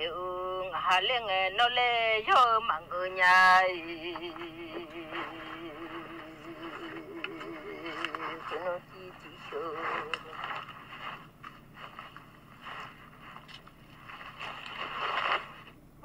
no le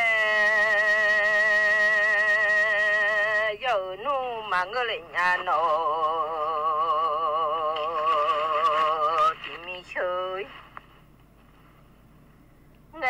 Di no ga ula ka ma ngu mi ade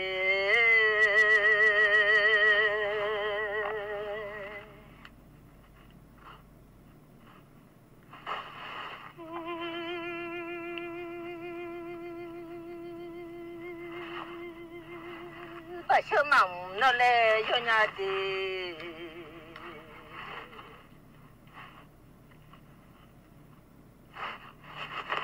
bà chưa nó đã mỏng nó lê cho nhà bà chưa cứ dung mà cho nói gà ule cả lo mía dặn nhị thơ cho từ thì từ ra lối noa nhu sakha mờ lu mờ la nhu mờ lu rồi mà bỏ cái nghe từ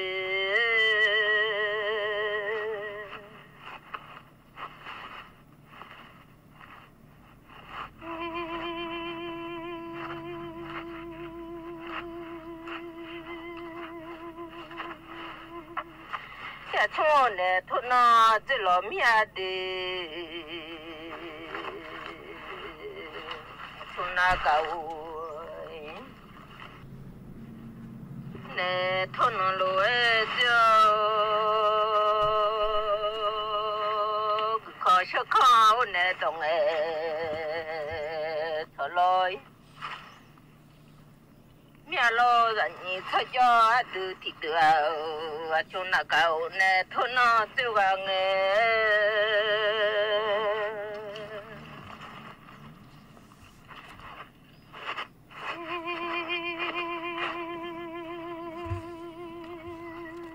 chung màu khổ nè đồng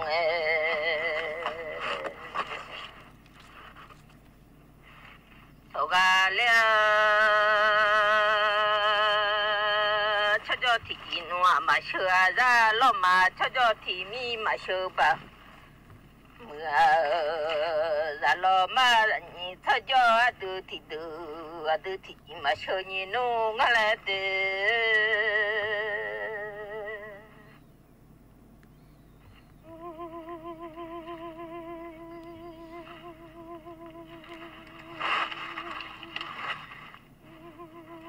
cho thì chỉ mà sư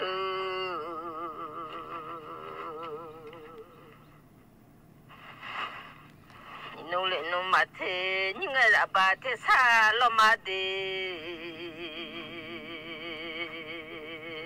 những người mà cả ra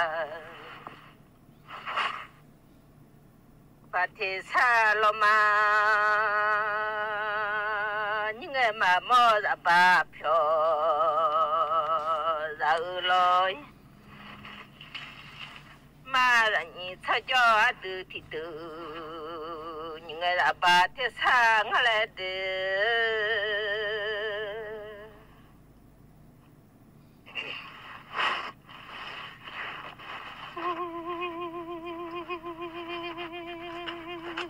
những người mà cả đã bà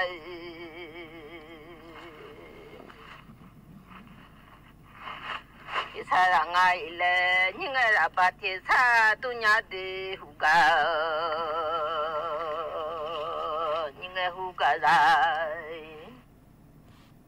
bắt thì sa tu nhà những người mà mò ra khá bò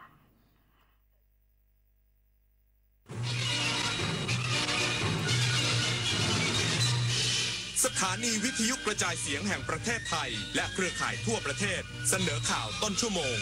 รู้เร็วรู้จริงเกาะติดทุกสถานการณ์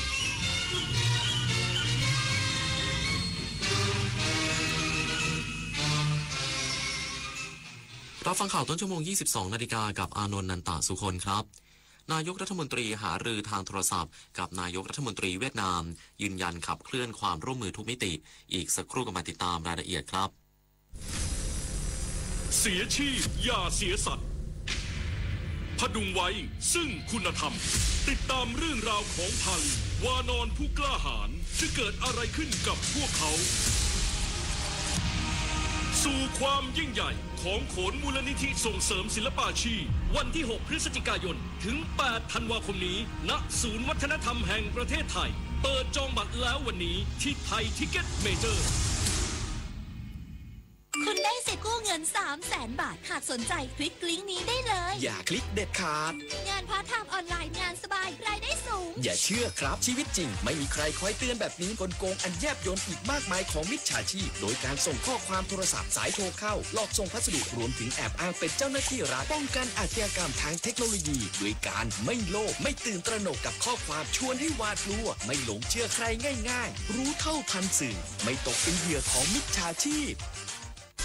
คนละครึ่ง plus รู้ไหมใช้อะไรได้บ้างใช้ซื้อสินค้าอาหารเครื่องดื่มบริการนวดสปาทำเล็บทำผมขนส่งสาธารณะแต่เดี๋ยวก่อนถ้าจะนำไปใช้ซื้อสลากกินแบ่งรัฐบาลเครื่องดื่มแอลกอฮอล์ผลิตภัณฑ์ยาสูบบัตรกำนันบัตรเงินสดแบบนี้ไม่ได้นะครับที่สำคัญต้องจ่ายตามจริงห้ามทอนเป็นเงินสดห้ามรับแลกสินค้าหรือบริการคืนเป็นเงินสดนะคะดูรายละเอียดเพิ่มเติมได้ที่ www.konlakringplus.com คุณเคยเป็นแบบนี้ไหมใช้เวลาอาบน้ำเป็นชั่วโมงเคยซื้ออาหารอย่างบ้าคลั่งแต่ก็กินไม่หมดจนเหลือทิ้งเคยซื้อเสื้อผ้าราคาไม่แพงแต่ซื้อบ่อยก็เคยหลงลืมที่จะปิดน้ำปิดไฟเมื่อไม่อยู่บ้านเคยเราอยากให้คุณหยุดกิจวัตรประจำวันที่เป็นการทำร้ายโลกช่วยกันรักษาและฟื้นฟูตั้งแต่เรื่องเล็กๆที่เริ่มได้ด้วยตัวเราอาจเป็นเรื่องใกล้ตัวที่สามารถทำได้ไม่ยากนายกรัฐมนตรีหารือทางโทรศัพท์กับนายกรัฐมนตรีเวียดนามยืนยันขับเคลื่อนความร่วมมือทุกมิติภายใต้กรอบความสัมพันธ์เป็นหุ้นส่วนยุทธศาสตร์รอบด้านนายอนุทินชาญวิรากูลนายกรัฐมนตรีและรัฐมนตรีว่าการกระทรวงมหาดไทยหารือทางโทรศัพท์กับนายฟาร์มนิงจิงนายกรัฐมนตรีสาธารณรัฐสังคมนิยมเวียดนามที่โทรมาแสดงความยินดีในโอกาสเข้ารับตำแหน่งนายกรัฐมนตรีพร้อมกล่าวขอบคุณนายกรัฐมนตรีเวียดนามที่ให้เกียรติและแสดงความเสียใจต่อความสูญเสียจากอิทธิพลของพายุไต้ฝุ่นบัวลอยเมื่อปลายเดือนกันยายนพร้อมแสดงความยินดีกับรัฐบาลและประชาชนเวียดนามในโอกาสครบรอบ 80 ปีวันชาติเวียดนามเมื่อวันที่ 2 กันยายนที่ผ่านมาเชื่อมั่นว่าความร่วมมือระหว่างไทยและเวียดนามที่มีเศรษฐกิจขนาดใหญ่ที่สุดในอนุภูมิภาคลุ่มน้ำโขงจะเป็นปัจจัยสำคัญขับเคลื่อนเศรษฐกิจและการพัฒนาของภูมิภาคให้เติบโตอย่างยั่งยืนทั้งสองฝ่ายได้หารือกระชับความร่วมมือกลไกความมั่นคงการค้าและการลงทุนรวมทั้งยกระดับความร่วมมือด้านการศึกษาการแลกเปลี่ยนระหว่างประชาชนและวัฒนธรรมความร่วมมือในประเด็นประมงผิดกฎหมายความร่วมมือในอนุภูมิภาคลุ่มน้ำโขงและการสร้างความเข้มแข็งให้อาเซียนเพื่อนำไปสู่เสถียรภาพและสันติภาพในภูมิภาคครอบคลุมถึงสถานการณ์ชายแดนไทยกัมพูชานายกรัฐมนตรียืนยันรัฐบาลมุ่งแก้ปัญหาด้วยสันติวิธีผ่านกลไกทวิภาคีต่างๆพร้อมปกป้องอธิปไตยของประเทศอย่างเต็มที่แต่นายกรัฐมนตรีเวียดนามยินดีที่ไทยยึดมั่นการเจรจาอย่างสันติหวังว่าทั้งไทยและกัมพูชาจะเดินหน้าไปสู่สันติภาพอย่างยั่งยืนผลิตนาถขวัญแสนสุขรายงานกรมอุทยานแห่งชาติสัตว์ป่าและพันธุ์พืชเร่งปกป้องรักษาความสมบูรณ์ของพื้นที่ป่าอนุรักษ์ที่มีอยู่74ล้านไร่เพื่อเป็นแหล่งเก็บกักคาร์บอนพร้อมเตรียมประกาศเขตอุทยานแห่งชาติเพิ่มเติมอีก23แห่งทั่วประเทศนายอัฏฐพลเจริญชันษาอธิบดีกรมอุทยานแห่งชาติสัตว์ป่าและพันธุ์พืชกล่าวว่าที่ผ่านมากรมอุทยานแห่งชาติสัตว์ป่าและพันธุ์พืชใช้กฎหมายกับผู้บุกรุกป่าและแก้ปัญหาไฟป่าจนสามารถเพิ่มพื้นที่ป่าและป้องกันไฟป่าได้สำเร็จทำให้มีพื้นที่ป่าอนุรักษ์เพิ่มขึ้นร้อยละ 21-23 หรือประมาณ74ล้านไร่ภาพรวมปัจจุบันพื้นที่ป่าไม้มีอยู่ประมาณ102ล้านไร่หรือร้อยละ 31-32 ของพื้นที่ประเทศด้วยการเพิ่มพื้นที่ป่าอนุรักษ์ใน2แนวทางคือแนวทางแรกการขยายแนวเขตเพิ่มขึ้นเช่นผนวกพื้นที่เพิ่มเติมเข้าอุทยานหรือการประกาศเพิ่มพื้นที่อุทยานแห่งชาติเตรียมประกาศเขตอุทยานแห่งชาติ23แห่งทั่วประเทศรวมพื้นที่ทั้งหมดประมาณ3,600,000 ไร่ส่งผลให้พื้นที่ป่าอนุรักษ์เพิ่มมากขึ้นประมาณร้อยละ 2-3 อยู่ระหว่างการเปิดรับฟังความคิดเห็นจากประชาชนในพื้นที่ส่วนแนวทางที่2การเพิ่มความสมบูรณ์ของพื้นที่ป่าอนุรักษ์ที่มีอยู่แล้วให้สมบูรณ์เพิ่มขึ้นและไม่ให้ความสมบูรณ์ลดลงปิยาพันธ์ยังเทียนรายงานสถาบันส่งเสริมการสอนวิทยาศาสตร์และเทคโนโลยีเปิดตัวหนังสือเรียนอีบุ๊กวิชาปัญญาประดิษฐ์ AI ระดับประถมศึกษาถึงมัธยมศึกษาเพื่อส่งเสริมการเรียนรู้เท่าทันเทคโนโลยีแห่งอนาคตสถาบันส่งเสริมการสอนวิทยาศาสตร์และเทคโนโลยีหรือสสวท.ได้เปิดตัวหนังสือเรียนรายวิชาเพิ่มเติมวิทยาศาสตร์และเทคโนโลยีปัญญาประดิษฐ์หรือ AI ฉบับอีบุ๊ก ครอบคลุมตั้งแต่ระดับชั้นประถมศึกษาปีที่4ถึง6มัธยมศึกษาปีที่1ถึง3และมัธยมศึกษาปีที่4ถึง6โดยมุ่งเน้นการเรียนรู้ปัญญาประดิษฐ์อย่างเข้าใจง่ายมีเนื้อหาที่ทันสมัยและกิจกรรมสร้างสรรค์ที่สามารถเรียนรู้ได้ด้วยตนเองแบ่งเป็นหนังสือเรียนระดับประถมศึกษาปีที่4ถึง6เน้นพื้นฐานความเข้าใจเกี่ยวกับ AI ผ่านกิจกรรมสนุกสนานและสอดแทรกแนวคิดเบื้องต้นเกี่ยวกับเทคโนโลยีอัจฉริยะระดับมัธยมศึกษาปีที่1ถึง3มุ่งเปิดโลกแห่ง AI ให้ผู้เรียนเข้าใจหลักการทำงานของเทคโนโลยีอย่างสร้างสรรค์และเรียนรู้เท่าทันการเปลี่ยนแปลงในยุคดิจิทัลระดับมัธยมศึกษาปีที่4ถึง6มุ่งส่งเสริมความเข้าใจเชิงลึกเกี่ยวกับ AI เพื่อให้ผู้เรียนสามารถวิเคราะห์เทคโนโลยีอย่างมีวิจารณญาณพร้อมรับมือกับโลกอนาคตอย่างรู้เท่าทันทั้งนี้จะเป็นแหล่งเรียนรู้สำหรับนักเรียนและใช้เป็นแนวทางให้ครูจัดการเรียนการสอนเพื่อพัฒนาผู้เรียนให้ก้าวทันโลกดิจิทัลอย่างมีประสิทธิภาพปุริพัฒน์สอนการรายงาน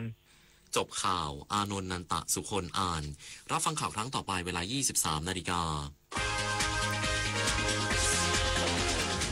ติดตามข่าวที่นำเสนอไปวิทยุแห่งประเทศไทยให้ความรู้คู่ความสุข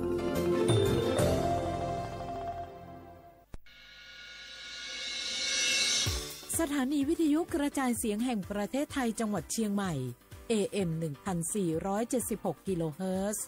สถานีวิทยุภาคภาษาชาติพันธุ์แห่งเดียวในประเทศไทยที่มีความทันสมัยเชื่อถือได้สร้างอัตลักษณ์กลุ่มชาติพันธุ์สู่สากลเอาล่ะแก้วเกยสังเกตก็ในปฏิทินไทยมีวันสำคัญเกี่ยวกับสถาบันพระมหากษัตริย์อยู่เกือบทุกเดือนเลยนะแต่ก็นี่แต่กะก็อย่างเช่นเดือนมกราคมวันที่17วันป่อขุนรามคำแหงวันที่18วันสมเด็จพระนเรศวรมหาราชส่วนเดือนมีนาคมวันที่31วันพระบาทสมเด็จพระนางเกล้าเจ้าอยู่หัว2เมษายนวันคล้ายวันพระราชสมภพกรมสมเด็จพระเทพราช6เมษายนวันจักรี4พฤษภาคมวันชัดมงคล3มิถุนายนวันเฉลิมพระชนมพรรษาสมเด็จพระนางเจ้าพระบรมราชินีใจวันที่28กรกฎาคมวันเฉลิมพระชนมพรรษาพระบาทสมเด็จพระเจ้าอยู่หัววันที่12สิงหาคมกับวันแม่แห่งชาติ24กันยายนวันมหิดลนี่เดือนตุลาคมก็มีวันสำคัญก็คือ13ตุลาวันคล้ายวันสวรรคตของในหลวงรัชกาลที่9วันที่21ตุลาวันคล้ายวันพระราชสมภพสมเด็จย่าและก็23ตุลาก็เป็นวันปิยมหาราชวันที่14พฤศจิกายนวันพระบิดาแห่งฝนหลวง25พฤศจิกายนวันวชิราวุธและก็วันสำคัญในเดือนธันวาคมคือวันที่5วันป่อแห่งชาติครับสังคมไทยเฮาให้ความสำคัญกับวันเหล่านี้คนไทยฮักและก็เทิดทูนสถาบันพระมหากษัตริย์เพราะสถาบันพระมหากษัตริย์อยู่คู่กับคนไทยมาอย่างยาวนานปรารถนาดีจากสำนักงานประชาสัมพันธ์ที่3กรมประชาสัมพันธ์ค่ะ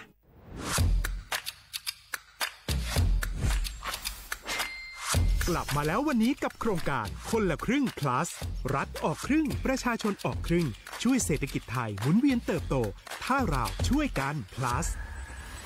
ต่อยอดให้เศรษฐกิจไทยเติบโตอย่างยั่งยืนด้วย5 plus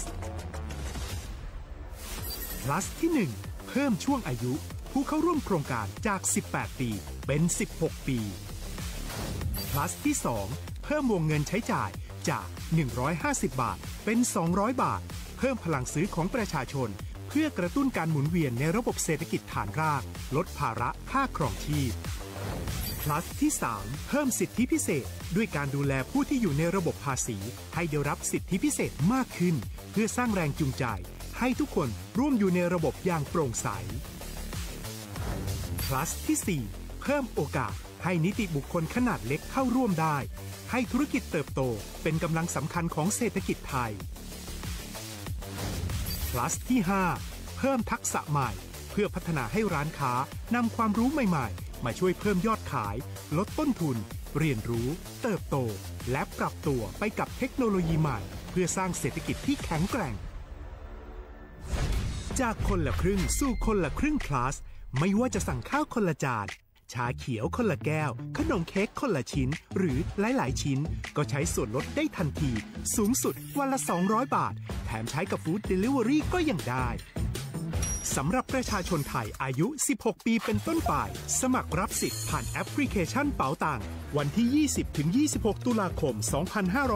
2568 สำหรับร้านค้าที่สนใจร่วมโครงการสมัครได้ผ่านแอปถุงเงินวันที่15ตุลาคมถึง19ธันวาคม2568แล้วเตรียมพร้อมรับลูกค้าจากทั่วประเทศเพราะนี่คือโครงการที่คนไทยทุกคนช่วยกัน plus เพื่อให้เศรษฐกิจไทยโตไปพร้อมกัน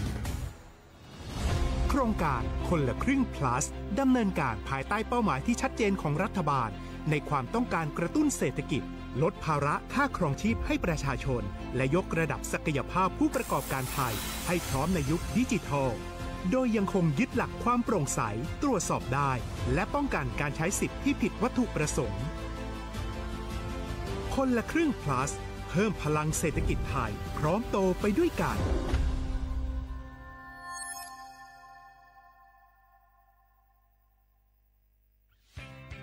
เส้นทางสายหมอกที่สวยที่สุดในเมืองแพร่กำลังรอทุกคนไปวิ่งด้วยกันครับทุกก้าวของคุณคือพลังของลมหายใจ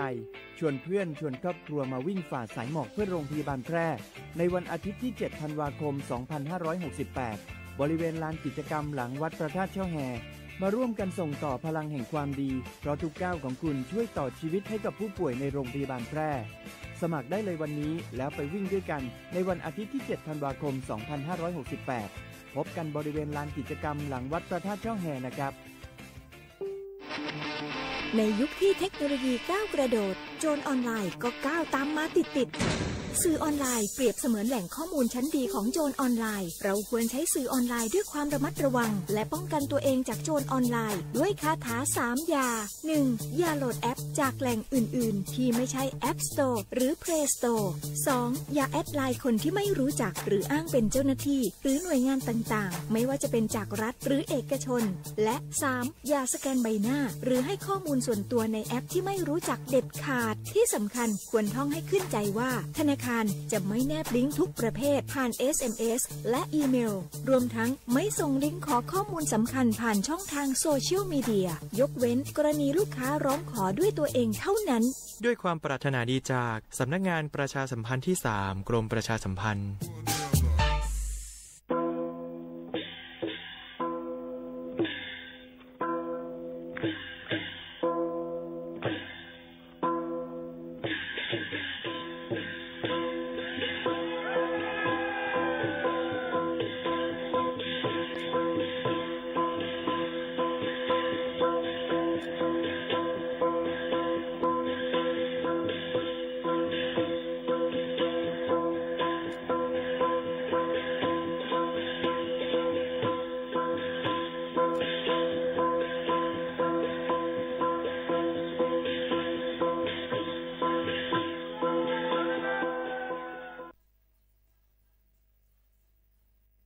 พี่น้องเขาสนใจใครปืนเผาผ่านตั้งห้องเปิดเสียงสวทเก้งใหม่ปั่นตั้งหู้ห่มปลาดังมีดังซื้อถ่อมแจ้งเรื่องหลีกว่าไก่ในปืนตีเจดอนเก้งใหม่กับสืบมาเลยดี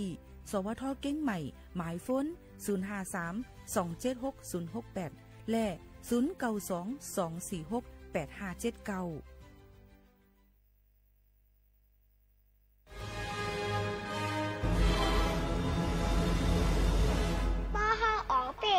ใจเฮาจึงเหมือนเฮาอ่องเป้ไหลในโลกะในเยาหายหนึ่งก็เฮาจังว่าบ่เฮาจำใจเฮาจึงเฮาจังผิดตั้งก็เปว่าเมียวสายใจมโนซากวนเฮาเขาน่ะใกล้ๆมืดมนจับแป้นอารมณ์โคกเบิงเสจังเฮ็ดผิดไหลง่ายๆนั่นคายเอาขอบไหนเฮาโหลคักแปดใจเฮาเฮ็ดสังอย่าเฮ็ดจอมใจเฮ็ดจอมตั้งไข่ใจในข้าวอ่ะใจไหนเฮาโหลฝึกให้อ่องเปมันว่าเฮาอ่องเตะเสียนใจเฮาไหนเหมือนเฮางำปึงไหลโตเก่าแหละชิมฮอนเฮาเสียงขายาว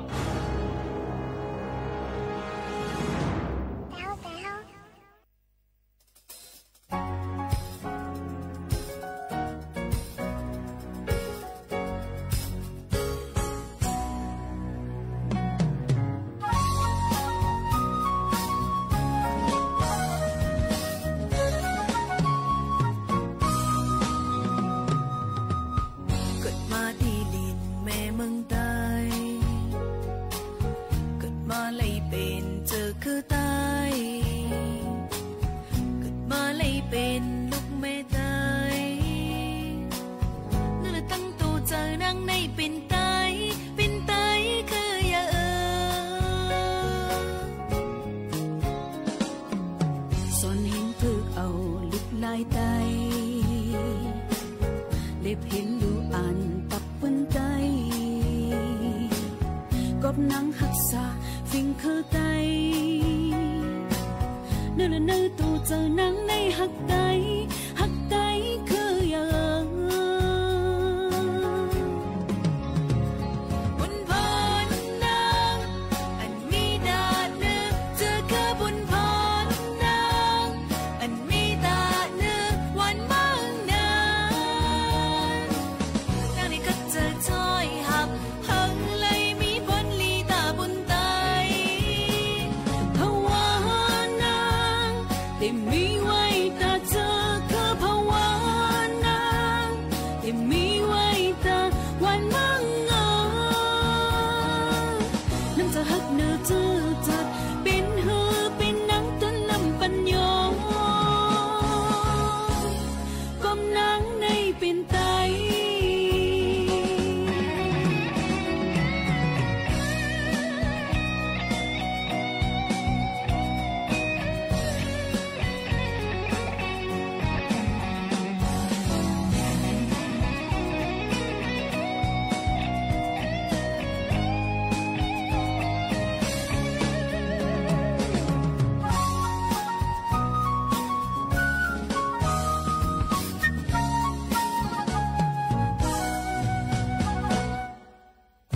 มาที่ลินในเมืองไทยเกิดมาเลยเป็นเจอคือไทยเกิดมาเลยเป็นลูกแม่ไทยนั่นแหละตั้งตัวเจอนั่งในเป็นไทยคืออย่างส่วนเห็นพืชเอาลิกไล่ตายเล็บเห็นลูอันปักปืนไตกบนังหักษาฟิงคือไตนั่นแหละนั่นตัวเจอนั่งในหักไตคืออย่างบุญพรนางอันมีดาเนื้อเจอคือบุญพรนางอันมีดาเนื้อวันมั่งนางนั่นนี่คัดเจอจ้อยหักหันเลยมีพรลีตาปุ่นไตภาวานางแต่มีไว้ตาเจอคือภาวานางแต่มีไว้ตาวันมั่งน้ำจะหักเนื้อเจอจัดเป็นหือเป็นนังเป็นหนึ่งปัญญาภาวานางแต่มีไว้ตาเจอคือภาวานางแต่มีไว้ตาวันมั่งน้ำจะหักเนื้อเจอจัดเป็นหือเป็นนังเป็นหนึ่งปัญญากมนางในเป็นไต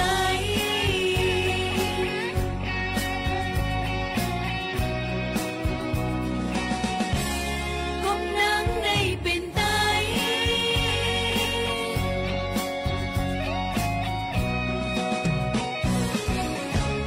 กมนางในเป็นไต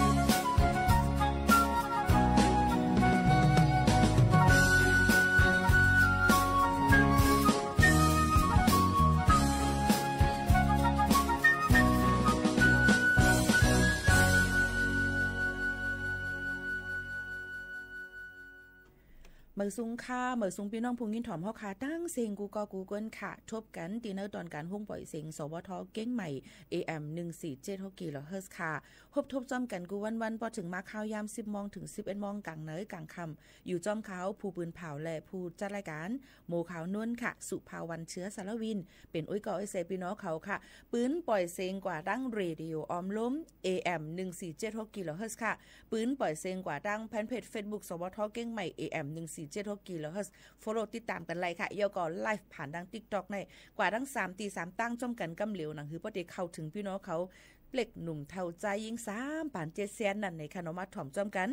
ใครฮู้ใครถ่อมจะหือในมาถ่อมจ้อมกันที่ในคนเข้ารอแลกันก็ก็เป็นลองลีค่ะนะมาถ่อมจ้อมกันเอามาได้เป็นข่าวเงาเอามาได้เป็นเพลงความเจ็มจะในคัดเจอเอามาฝากตวนจูถึงพ่อแม่พี่น้องเขากูก็กูก้นอยู่ค่ะเมื่อได้ถึงมาในวันอังคารที่21เหลือนทน12แห่งปลาย25ปีใต้2แห่ง1ปากปลาย19ปีก็จะ1แห่ง3ปากปลาย87คู่ในค่ะถึงมา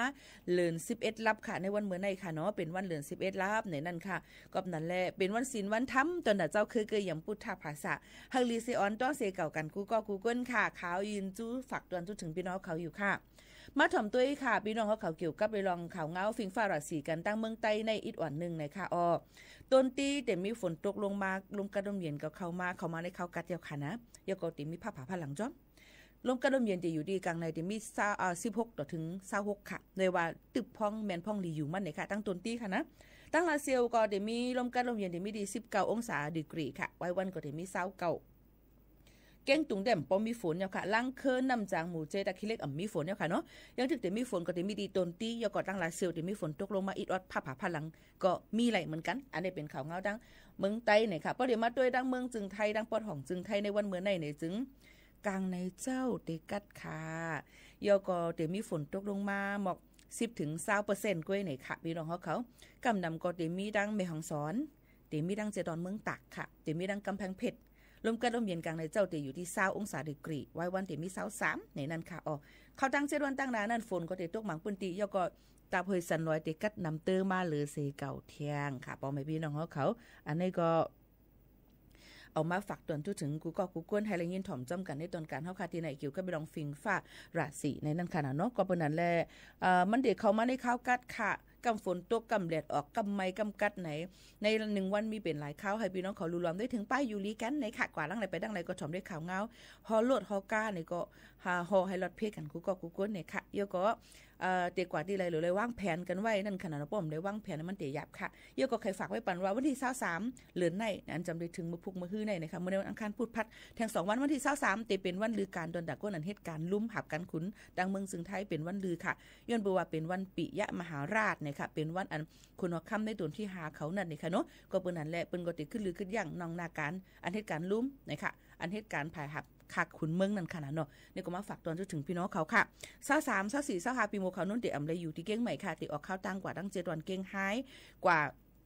เฮ็ดกฐินเนี่ยค่ะห่มหลูต้านเนี่ยนั่นค่ะเนาะกฐินกรมประชาสัมพันธ์ดังห้องบ่อยเสียงค่ะ77 7 วันค่ะเนาะห่มกันกว่าหลูที่ดังวัดพระสิงห์7 วันเก้งหายเนี่ยค่ะในวันที่25 23ก็ออกข้าวตั้ง24มีปางกุมค่ะเนาะ25เนี่ยก็ได้หลูต้านกฐินกันเงินตนค่ำเนี่ยนั่นค่ะตั้งวัดพระสิงห์7 วันเก้งหายเนี่ยค่ะพี่น้องเขาใครห่มหลูห่มต้านก็เลยเหมือนกันเนี่ยนั่นค่ะบอกรักถึงพี่น้องเขาเอากุศลตั้งนี้มาฝากตอนถึงกันเลยค่ะถ่อมด้วยย่าวเนี่ยค่ะข้าวเดี๋ยวมีแทงข่าวเงาดังดำตั้งหลายแต่เหลียวในใครเอาเพียงความมาฝากตอนจุถึงว่าไม่ปีน้องๆเขาให้ละยินถ่อมจ้อมกันกว่าในนั้นค่ะเพียงความโหในเป็นเพียงความเหม่อค่ะเนาะอันที่ออกมาเลยในเขาตั้ง2วันในกุ้ยในนั้นค่ะเป็นเพียงความอันเป็นสายเลือนบิ้มเตรียมไว้ในค่ะตั้งเตรียมตั้งลำนั่นค่ะเนาะยก็ก้นห้องมันจะเป็นวันหลีในนั้นค่ะเอาเขาขามาสืบถ่อมจ้อมกันว่าเพียงความโหในมันเป็นซึ่งหือในค่ะมันก็ได้ไปมุมบังถ่อมนะคะเพราะว่าอะไรเจอก็อย่าลืมค่ะย้อนถ่อมมาย้อนมาตั้งวงบ่อยเสียงค่ะนี่ก็เลยเหมือนกันนะคะเพียงความในวันดีห้องไว้นะคะเส้นตั้งใจลึกนะคะจงเป็นทึกเฮาค่ะดิเป็นปานอ่อนถ้าดิเป็นปานจอนจึงหือลีมาถ่อมจำกันค่ะเส้นตั้งใจลึกวันดีห้องไว้ค่ะ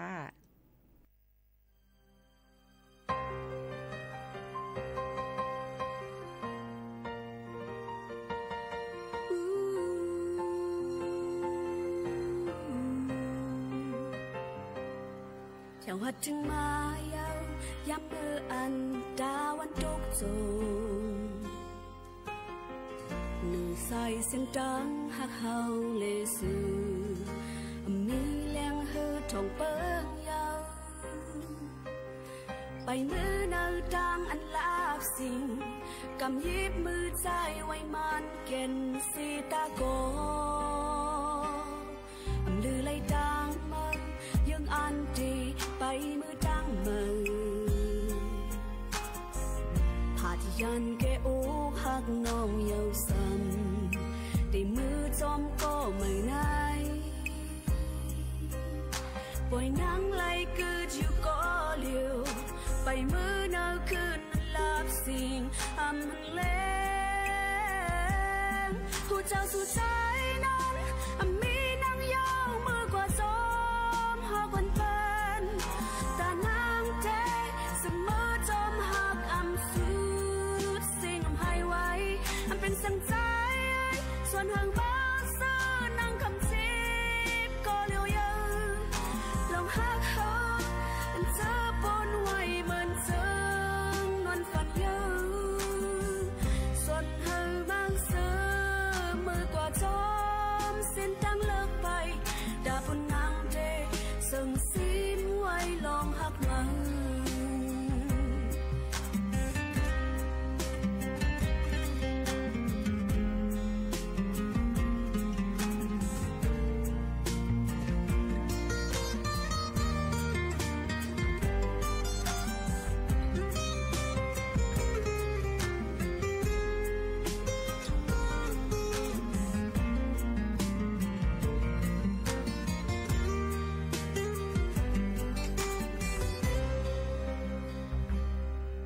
ลือเลยดังมา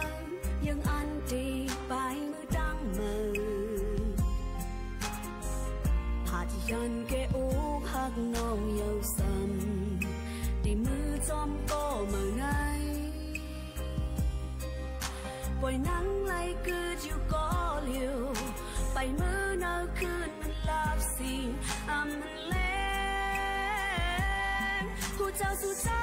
นั้นมีนางยาวมือกว่าจอมหอกวันเป็นแต่นางเจเสมอจอมหักสุดสิ่งให้ไว้เป็นสังใจ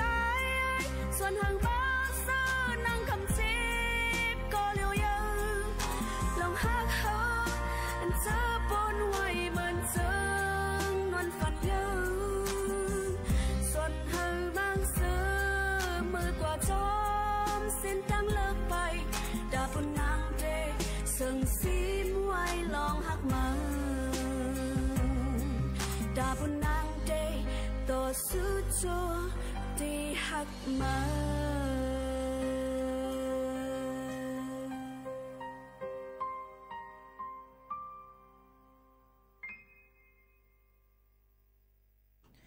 หนึ่งเพลงความค่ะน้องวันหลี่ห้องไว้ค่ะจื้อเพลงความมีคนถามกันเข้ามาค่ะเนาะจื้อเพลงความมาหือค่ะนะคะเส้นตั้งใจเลิกเนี่ยนั่นค่ะบางปอกบางอะไรมานั่นลงตั้งอันเฮาค่ะใครเลิกใครไปก่อนซ่อมกันจังเปลี่ยนอะไรก็ไล่ก้อยกะจึงหือก็ลีตอนตาซื้อนั่นเฮาก็ได้ขำเวตั้งปันน่ะอันนี้เป็นเพลงความเกี่ยวกับไปลองจึงไหนเนี่ยค่ะเนาะใครเพลงความโหในรีทอมเนี่ยนะคะยินส้มค่ะในเข้ากับทอมในแอปแหลงอะไรค่ะเนาะพี่น้องเขาค่ะเสียงตั้งใจเลิกในนั่นค่ะพี่น้องเขาอันนี้ก็ตึกออกมาเลย2วันเลยค่ะโอ้รีทอมในค่ะเนาะโยกับเพลงความตาเหลียวในตอนนั้นเพลงความในรีทอมเนี่ยในนั่นค่ะพี่น้องเขาค่ะรีทอมเตะๆในนั่นค่ะเนาะพี่น้องเขาค่ะกำในเขาค่ะมาตุ้ยแทงในนั่นค่ะข่าวเงากันอิดอ่อนนึงในนั่นค่ะเมื่อกี้เขาค่ะก็เลยลัดก่อนลองข่าวเงาฟิงฟ้าราศีกันในนั่นค่ะเนาะพี่น้องเขากำในเขาค่ะมาตุ้ยแทงอิดอ่อนนึงเกี่ยวกับลุยลองมีหลายค่ะข่าวเงาเนี่ยค่ะเส้นตะมองตาเหลวนั่นเนี่ยค่ะเนาะแต่เอาวันที่10เดือนธันวาคม12หิงปลาย25นั่นมาต่อหันยามเดียวค่ะตับซึกมานโฮมกันตั้งปิตุจิตปะโอ PNO เขาโทซึกเขาในเวียงปางร้องพายขุนค่ะอันมีตีเหรียญลินไต้ไหลย่างเหลียงห่าวแห้งไว้ค่ะวันว่อยานวันจะลงเตยวันจะลงเหนือวันเยเอโกงวันตั้งมดกะวันในย่าเอาไผ่เผา8มดค่ะย้อนเปิดเฮือนเยในวันย่าไผ่เผา8เสแลก้นเมืองเลยปลายเพศซึกซื้อในนั่นค่ะเข้ากันได้เถินหาที่รถเพศแห่งสีเฮงไปหลู่ตั้งจอยแถมแทงตั้งนำตั้งหลายว่าจึงหนังไหนค่ะก็เปิ้นนั้นแลลองตั้งเจ้าในเป็นลองหยาบคันเจอเต้ๆเฮ็ดเฮาหลายลองเลยอันก็หยาบคันเจอสีอำก้าเนี่ยนั่นค่ะพี่น้องเขาค่ะโยก็เฮ็ดเฮาก้นตั้งเมืองห่มตุ่มเมียนมานั่นเลยปลายไข่มาตั้งเมืองจึงไทยโยก็ย้ำพ้องตะเหลียวเป็นพ้องตีอันเปิ้นทางเฮียนตนตะติเฮ็ดวัดเฮ็ดไว้กันนั่นค่ะเนาะโยก็ตอนแต่ระบบอันที่ลงเส้นสายไม้เมื่อนั้นเนี่ยก็มีรองของคำที่มันก็ขวักมันเข้าย้ำกันกับอีกอันนึงก็เปิ้นนั้นพี่น้องเขาก็หลุเลยหางเฮียนกันไว้จ้าจื้ออันมาอยู่ตั้งเมืองจึงไทยอันที่อำไปมีอีสังนั่นเนี่ยค่ะเนาะหางเฮียนกันไว้ตอนแต่เฮ็ดวัดเฮ็ดไว้กันเนี่ยนั่นค่ะพี่น้องเขาเนี่ยก็ยันฝากบันเนี่ยค่ะพี่น้องเขากูก็กูก้นให้ฮู้คึดตันข่าวเงาอยู่ก็อยู่เฮาถูกแม่นตีแม่นตั้งมันหนังหือบ่ได้ตุ้มเตอนาการเฮาค่ะตุ้มเตอลองกูสำแสนเปิงนั่นซึ่งหนังไหนค่ะเนาะพี่น้องเขาค่ะอันนี้ก็เอามาฝากปันพ่อแม่ปีน้องๆเขาให้ไรยินถ่อมจ้อมกันซึ่งหนังไหนค่ะพี่น้องเขาค่ะ เลยถ่อมจ้ำกันยาวเนี่ยค่ะให้พี่น้องเขาฮู้แทงว่าในนั่นค่ะเนาะย้ำพองตะเหลียวตอนตาวัดไหวนั่นเนี่ยค่ะเปิ้นก็อ่อนกันคัดเจอตอนตาติดเฮ็ดวัดเฮ็ดไว้ปันพี่น้องเฮาเข้าอยู่นั่นค่ะเนาะคุยกันซึ่งคือกอลีค่ะมันก็ถามว่าเปิ้นได้เปิดระบบมันสู่หางเฮียนไว้เงินสู่ไว้ก่อนหางเฮียนโตหางเฮียนเจอหางเฮียนเงินไว้นะคะยก็ลงเส้นสายไม้ก็จ้อมตีเฮาค่ะตั้มเจอยก็เปิ้นก็ติเฮ็ดปันพี่น้องเฮาเข้าอยู่ห้างในนั่นค่ะเนาะคุยกันรู้เลยกว่าเฮ็ดดีมันเป็นตั้มเจอนั่นค่ะเนาะเอาค่ะแทงรองนึงเนี่ยค่ะเกี่ยวกับไปลองมือว่าเปิดปันโครงการคนละครึ่งพลัดเนี่ยค่ะในปี25ปากปลาย28นั่นเนี่ยค่ะต่อกลางในเจ้าต่อปอถึงจำ4มองไว้วันนั้น2ล้านสิทธิ์2ล้านศูนย์เลยศูนย์เป็นอันก้นไทยเขาเต็มเลยนะเต็มปิกหมดเนี่ยค่ะเมื่อไหร่ก็เปิ้นขึ้นเปิดปันแทงฮอบ2ในนั้นค่ะพี่น้องเขาเปิดปันแทงฮอบ2นั่นเนี่ยก็มีก้นลงเส้นสายไม้กว่าน้ำเต้ๆในนั้นว่ะพี่น้องเขาค่ะก็เบิ่นนั้นลองตั้งอันนี้ก็ตอนตะก้นอันนี้ไปวัดไว้ไทยเขาโหปักเต็มอสัก16ขึ้นเนื้อในนั้นค่ะเนาะพี่น้องเขาค่ะนี่ก็เอามาฝากตอนจนถึงกูก้นตั้งหมดตั้งเสียงจังหนังไหนค่ะเนาะพี่น้องเขาค่ะ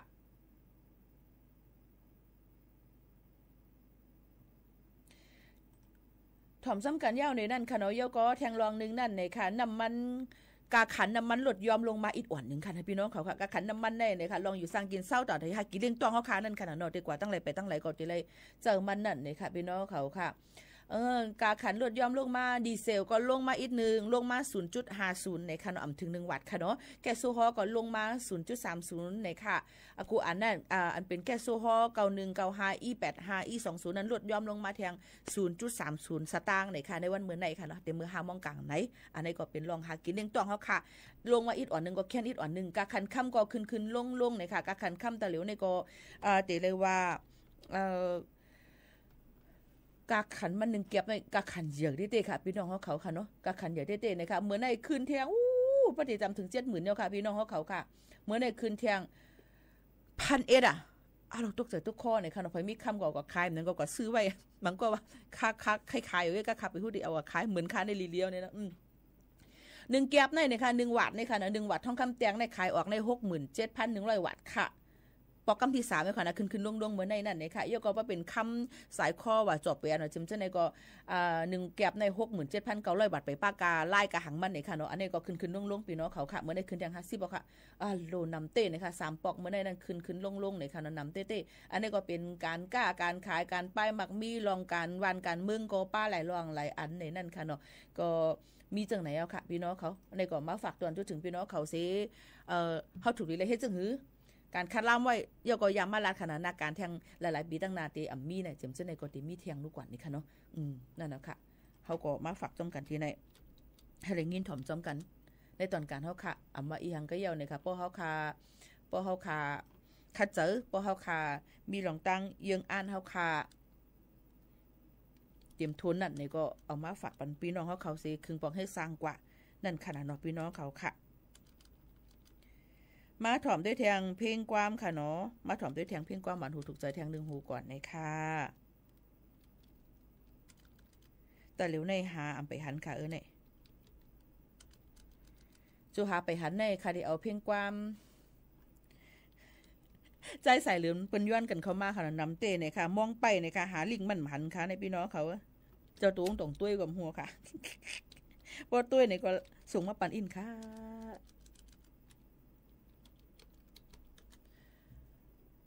มีไหลกอมหูยาวค่ะพี่น้องเขาหาไปหันค่ะเนี่ยนี่ก็อยากให้ในค่ะนี่ปอลิไทยโปกอะมันหันแม่นหันแม่นให้ไหนก็ตีหาเพียงความหยาบค่ะเนาะค่ะเฮ้ยพี่น้องเขานั่นเตรียมเหือเตรียมปลาลิกไตลิกไทยลิกอังกฤษลิกสังวหายลงกับที่ขนาดพี่น้องเขาเว้ยตาเลี้ยวในหาไปหันค่ะเพื่อนเนี่ยเพียงความมองไปในค่ะนะเตหือลีค่ะเนี่ยค่ะก็เลยมองไปค่ะน้องไปหันค่ะลูกเนี่ย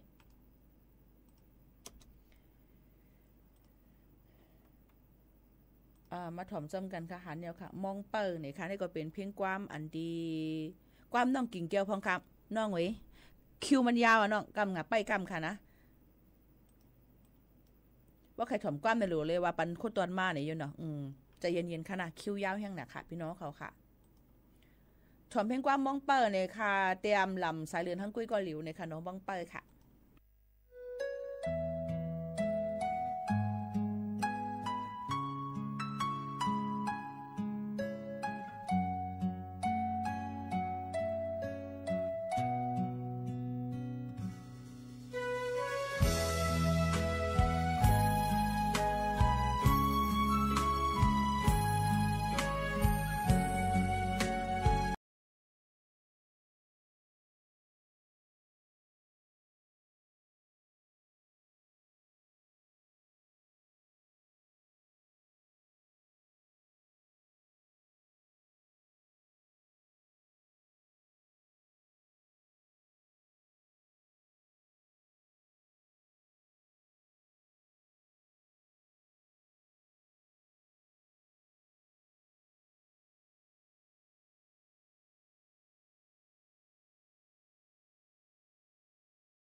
เอามาข้าวผลข้าวกัดข้าวไม่ข้าวหื้อข้าวหังกะเยานะคะการลองตีเตม่วงเปิ้ลก้นหนึ่งก้นนั่นเลยค่ะมันเฮ็ดให้อายุอาสาวค่ะยืนยาวค่ะนะย้อนเปิดสั่งลองเฮามองเปิ้ลนั่นค่ะนะเหมือนกันค่ะเฮาไปมุมมองสีลองๆล่ะไหนเมื่อมันไปถึงนั่นการเลยมองไปลองมองไปนั่นเฮ็ดให้อายุอาสาเขาขายยืนยาวเนี่ยเขาว่าพี่น้องเขามันก็เป็นลองอันนึงเพราะว่ามันถึงมาเข้าอันที่มันถึกเลยได้ฮบทมยากันยาว5อันนั้นก็ลองตั้งอันเนาะค่ะมองไปนั้นมันเต็มทุนหั่นนี่เฮาได้มีตั้งซื้อค่ะยอก็ลองอันหยาบคันเซออันป่วนมาตั้งบ่ตั้งเสียงนั้นมันได้หายกว่านี่ค่ะพี่น้องเขาก็บ่นั้นแหละอยู่เฮาเป็นใจเย็นให้ไล่ในนั่นค่ะพี่น้องเขากูลองก็อันมันติลีมากกุ้ยในฝากตอนถึงกันค่ะพี่น้องเขาทึกถ่อมตีห้องปล่อยเสียง AM 1476กิโลเฮาจำกันดีในนี่ค่ะหับถ่อมในหลายๆตีหลายๆตั้งจำกันนี่ค่ะมันก็ถามว่าปีโมคาโนนอำเหตุการณ์ที่ห้องปล่อยเสียงยาว5ในเหตุการณ์มันเก่าอันแนวค่ะเป็นการที่ห้องปล่อยเสียงก้อยกาตาเหลวนั่นออกผายเร็วก็ไล่เปิ้นก็หลุดเลยเฮ็ดป้าหลายๆอันให้มันบ่ขึ้นกลับขึ้นปานผ่านทั้งสื่อโซเชียลมีเดียนั่นขนาดเนาะบ่เฮาขาใจให้มันเป็นพ่อหลีมันก็ตื่นเป็นพ่อหลีดอนตาเฮาค่ะเจ้าหนังไหนค่ะ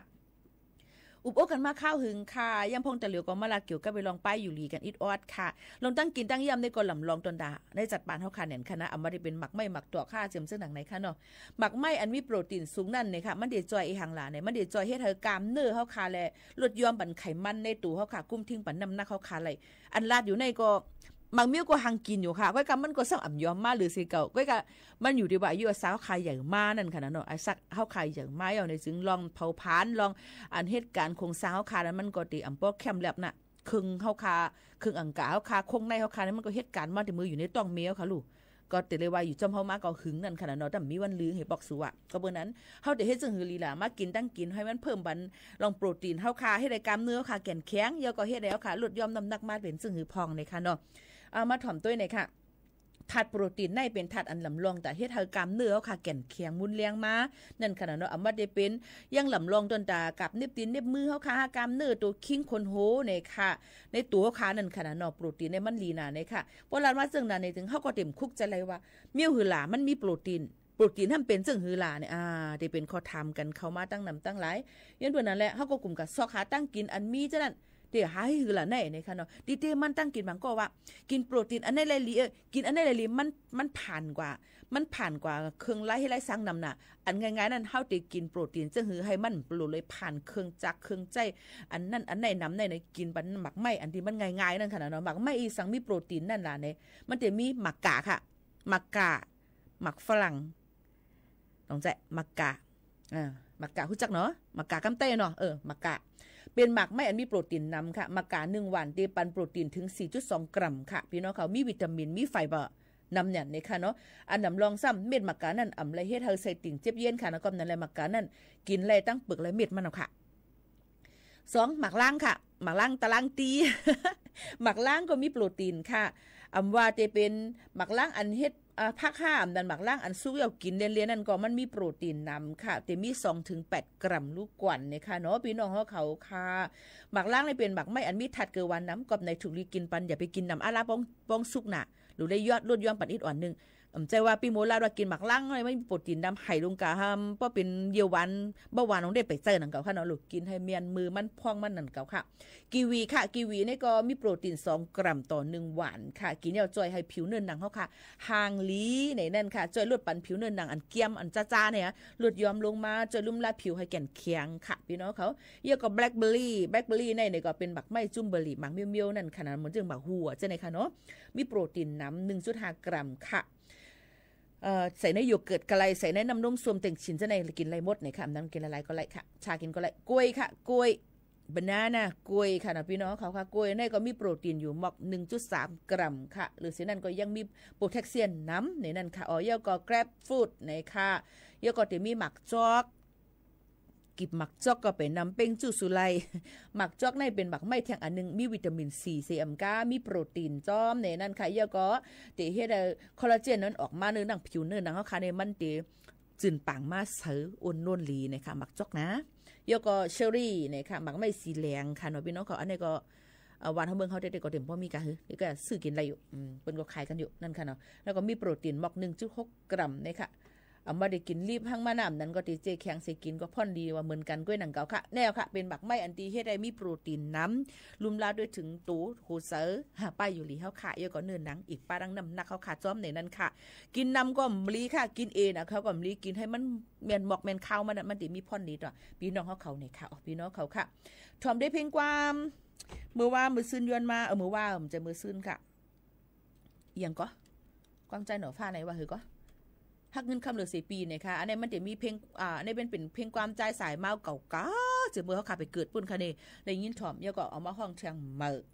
นะยาก็มันจะมีความหลีกไทยมีความไทยกะมีความไทยปะยาก็จะมีความไตรอแลกันในนั่นค่ะเขาก็มาถ่อมจำกันใจหนอฟ้าขึ้นเอามาห้องสืบถ่อมค่ะเนาะยาก็มาเป็นน้องกิ่งแก้วในค่ะเนาะติลบลื่นมันค่ะเนาะอันย้อนกันเข้ามานั่นค่ะ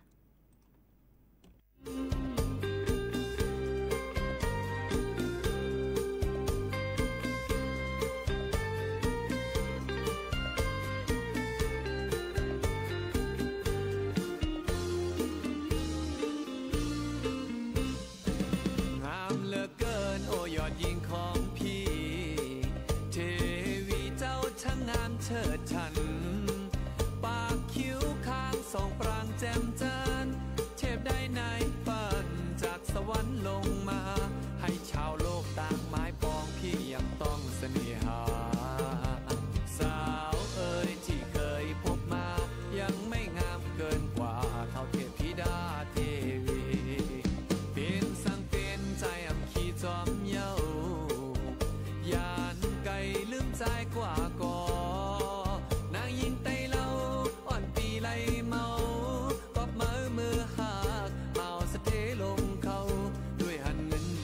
นใจจังแปดใจดีกว่าเยาสาวเอ๋ยอำมอหักเกิมหันก็ละหักกว่าจะสู่นางยิ่งเปนำโอ้ปวดใจเหมือนเมาพี่เฮาในสู่หาด้วยแลอำเมินหักเตเตอำเอาเล่นโกยสู่ตองไว้อำมอหักแลนเพอหักก็หักจังก็จังลืมก็ลืมในใจอำมอโอ้เจออ่อนปีในนอมอหักเตหักอยู่โกสุนางยิ่งเตเยา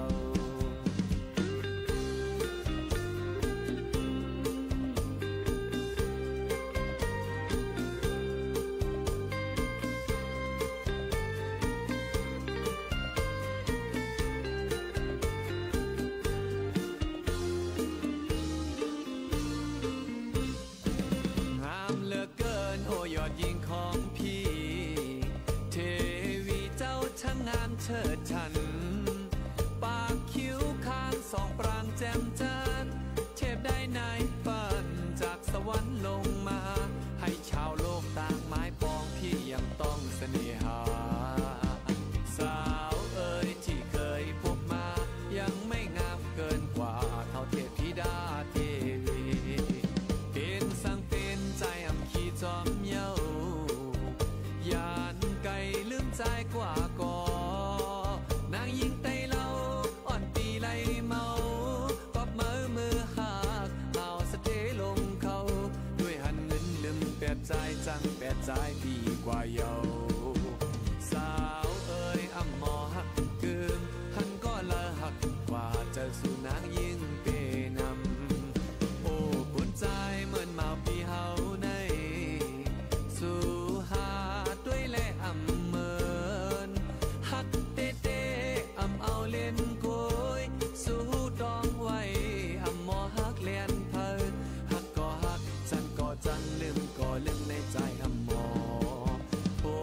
เจออ่อนปีในนอ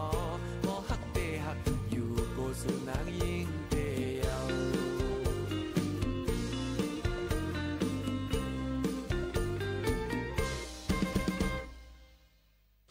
เอาค่ะพี่น้องเขาค่ะและลือหรือเจอถ่อมด้วยเพียงความหวานถูกใจที่พี่น้องขอย้อนกันเข้ามาเยอะค่ะนะให้ได้หันเจอกันเซกัมในนั่นค่ะถ่อมอยู่ที่แล้วตั้งเลยก็คัดเจอเอามาฝากตอนจุดถึงกันขนาดตอนน่ะเพียงความอันพี่น้องเขายินย้อนมานั่นในจึงตั้นเปิดปันในก็แค่ดอกป่องเจอค่ะย้อนบัวในตอนการเฮาค่ะที่ในหรือเลลัดป้าขาวเงานั่นขนาดนอนไหลลองไหลอันในอ้อก็เบอร์นั้นหยุ่มยามว่าพี่น้องเขาได้ป่องเจอปันตอนด่าในตอนการเฮาค่ะที่เตวาวายอยู่ค่ะ ถ่อมจ้อมกันเนี่ยค่ะมีตั้งหันถึงซึ่งหือในก็ลาดมาปันกันเลยค่ะเนาะพี่น้องเขาค่ะ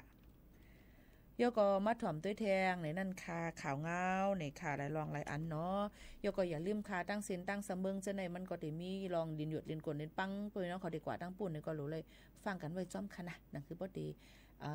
ซุ่มข้าวยามนั่นค่ะเนาะมาฝากตอนทุกถึงพี่น้องเขาจึงหนังในแทงในนั่นค่ะพี่น้องเขาค่ะมีเกี่ยวกับเลยลองย่ำพ่องแต่เหลือพี่น้องเขาเด็กใกล้ๆถามกันเข้ามาค่ะเกี่ยวกับเลยลองว่ายืนต่างดาวถาวรในนั่นค่ะยืนต่างดาวถาวรกันนั่นมีจึงหือพองในนั่นค่ะเนาะยืนต่างดาวถาวรกันมีจึงหือพองในค่ะเป็นก็คึงปองให้สร้างกันอยู่นั่นขนาดเนาะ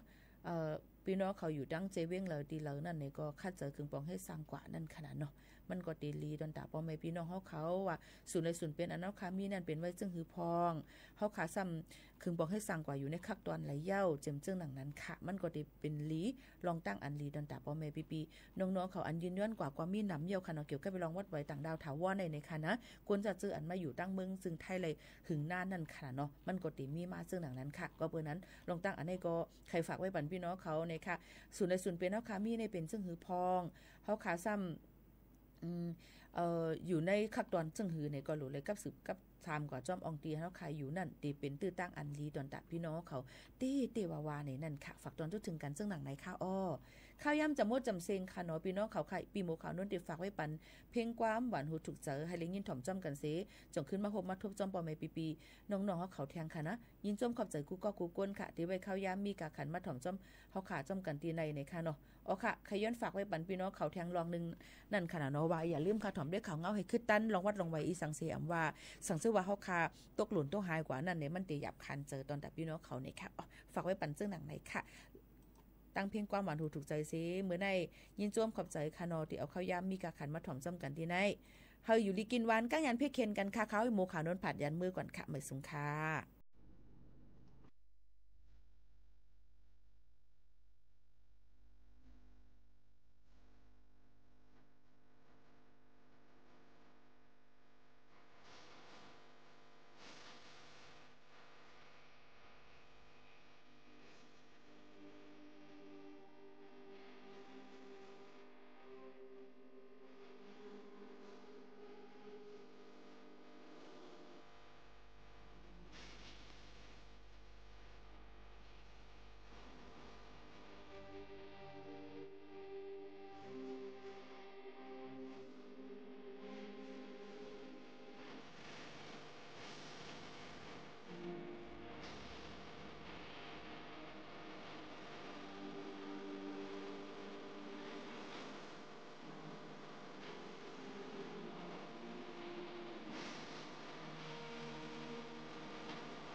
เมื่ออันเก่าย้อนหักสู่น้องคอนโฮ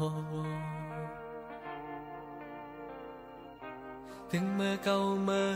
สำคัญมากจู่จำอำหูไหลเยาอำล้ำไหลเยาผู้ใจหักเก่าเมื่อเอาตรงคนตั้งหักตีโตอำหักไหลเยาอำมองแทงเยาผู้ใจมาไหนถึงมืออันมาน้องเคยมือแปดเก่าจึงมือเคยมือก็สู่น้องเฮ็ดเอาอำห้องแทงเยาอำมองแทงเยาหัวใจหักเก่ามาเอาเป็นไฟตั้งหักดีโตอำหักไหลเยาอำมองแทงเยาหาลองรักผิดขึ้นออกไปกัน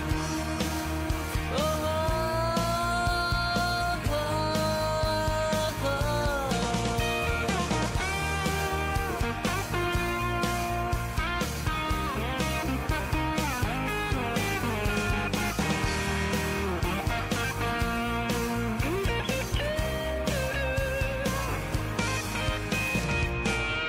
ลองหักลองแป้งตั้งลองจังเดิมในเพิ่งก็หูว่าสู่น้องเฮ็ดเอาอำหูไหลเยาอำล้ำไหลเยาผู้ใจหักเก่าไม่เอาตรงคนตั้งหักกี่โตอำหักไหลเยาอำมองแทงเยาผู้ใจไม่ไหนอำมองแทงเยาอำมองแทงเยาผู้ใจหักเก่าไม่เอาเป็นไฟตั้งหักกี่โตอำหักไหลเยาอำมองแทงเยาอารมณ์ดาวพิษขึ้นออกมากันโอ้อำหูไหลเยาอำล้ำไหลเยาผู้ใจหักเก่าไม่เอาตรงคนตั้งหักกี่โตอำหักไหลเยาอำมองแทงเยา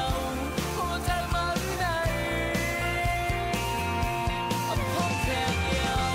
อำมองแทงเยาผู้ใจหักเก่าไม่เอาเป็นไฟตั้งหักกี่โตอำหักไหลเยาอำมองแทงเยาอารมณ์ทางพิษกันออกไปกันโอ้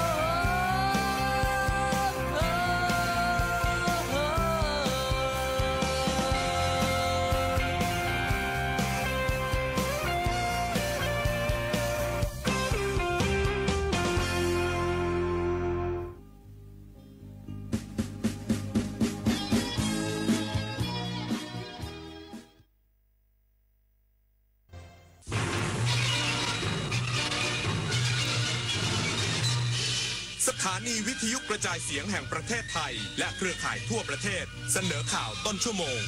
รู้เร็ว รู้จริงเกาะติดทุกสถานการณ์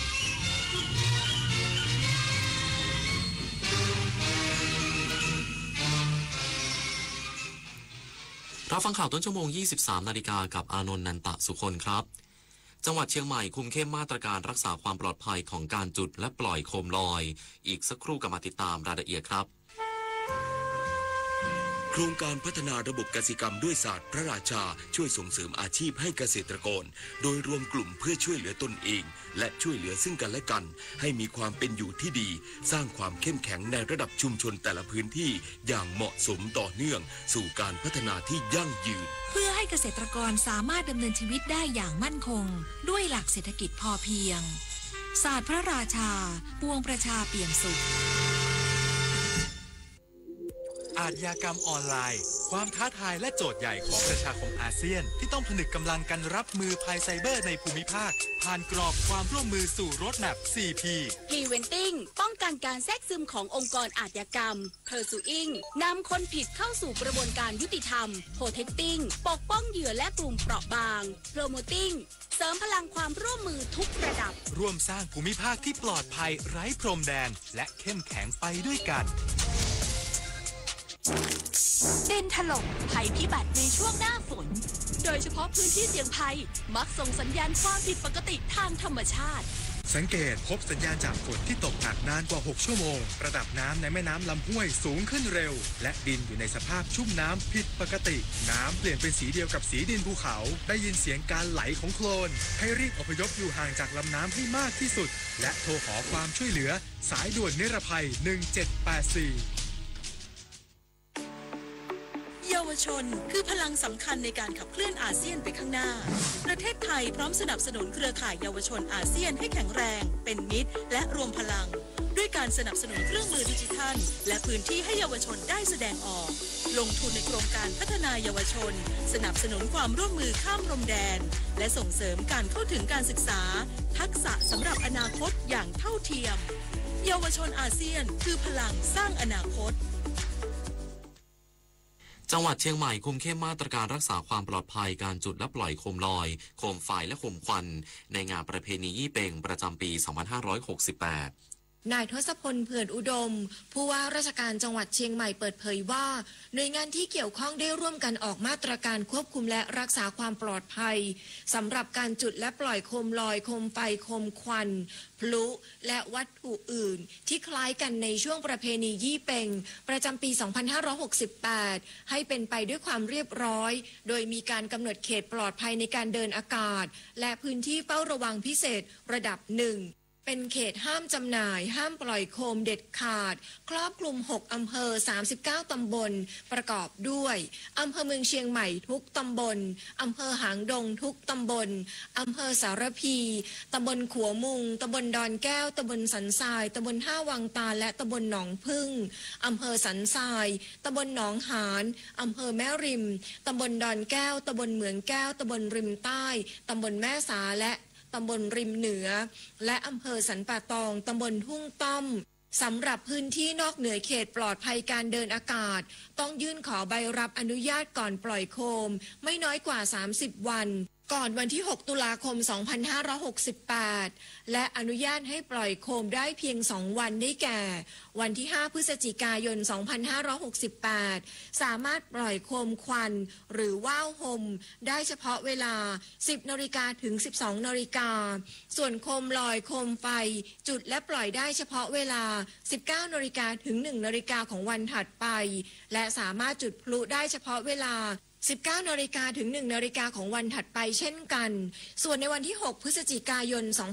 2568 ห้ามจุดและปล่อยโคมควัน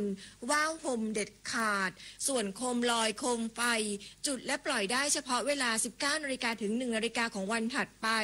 และสามารถจุดพลุได้เฉพาะเวลา 19 นาฬิกาถึง 1 นาฬิกาของวันถัดไปเช่นกันพิมลกันเดชาชัยทีมข่าวสวทเชียงใหม่รายงานจังหวัดสตูลเก็บตัวอย่างอาหารสดและอาหารแปรรูปในงานประเพณีถือศีลกินเจตรวจวิเคราะห์สารปนเปื้อนในอาหารเพื่อให้ประชาชนได้เลือกซื้ออาหารบริโภคอย่างปลอดภัยนายธีรพงษ์หิรัญญสมบัติรองนายกเทศมนตรีเมืองสตูลเปิดเผยว่าเทศบาลเมืองสตูลโดยกองสาธารณสุขและสิ่งแวดล้อมและเจ้าหน้าที่กองสาธารณสุขและสิ่งแวดล้อมลงพื้นที่ร่วมกับสำนักงานสาธารณสุขจังหวัดสตูล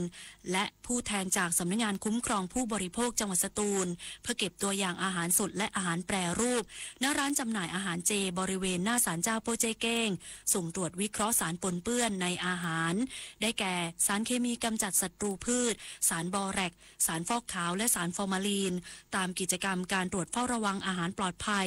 ในเทศกาลถือศีลกินเจประจำปี 2568 เพื่อเป็นการรณรงค์เรื่องสุขลักษณะการปรุงอาหารการล้างผักและผลไม้เพื่อให้ประชาชนได้เลือกซื้ออาหารบริโภคอย่างถูกวิธีมีความปลอดภัยและถูกสุขลักษณะอมรรัตน์จันทร์พริมสวทสตูลรายงานด้านสำนักงานสาธารณสุขจังหวัดกาญจนบุรีเฝ้าระวังความปลอดภัยของอาหารช่วงเทศกาลกินเจนายแพทย์ธีรพจน์ฟักน้อยนายแพทย์สาธารณสุขจังหวัดกาญจนบุรีมอบหมายให้เจ้าหน้าที่กลุ่มงานอนามัยสิ่งแวดล้อมและอาชีวะอนามัยลงพื้นที่ตรวจเฝ้าระวังความปลอดภัยด้านอาหารในช่วงเทศกาลกินเจร่วมกับศูนย์อนามัยที่5ราชบุรีโรงพยาบาลพหลพลพยุหเสนาสำนักงานสาธารณสุขอำเภอเมืองกาญจนบุรีสำนักงานเทศบาลเมืองกาญจนบุรีโรงพยาบาลเสริมสุขภาพตำบลบ้านหนองย่าและองค์การบริหารส่วนตำบลหนองย่า โดยคณะเจ้าหน้าที่ได้สุ่มเก็บตัวอย่างอาหารและภาชนะและตรวจผู้สัมผัสอาหารเพื่อเฝ้าระวังการปนเปื้อนของเชื้อแบคทีเรียพร้อมให้คำแนะนำด้านสุขาภิบาลอาหารแก่ผู้ประกอบการโดยเน้นย้ำการปรุงอาหารให้สุกใหม่สะอาดและปลอดภัยเพื่อป้องกันโรคที่อาจเกิดจากอาหารเป็นพิษทั้งนี้ผู้ประกอบการร้านอาหารเจและโรงเจในพื้นที่ได้ให้ความร่วมมืออย่างดีอานนท์เชิงจำเนียนสวท.กาญจนบุรีรายงานจบข่าวอานนท์นันตะสุคนอ่านรับฟังข่าวครั้งต่อไปเวลา 6 นาฬิกาติดตามข่าวที่นำเสนอไปแล้วได้ที่ www.thainews.prd.go.th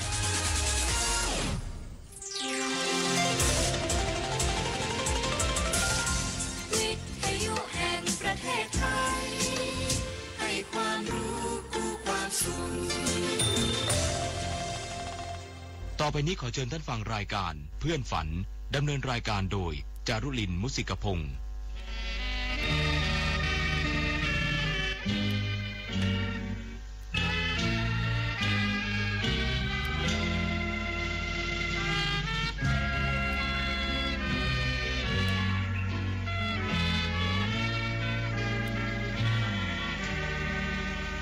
อยากมีเพื่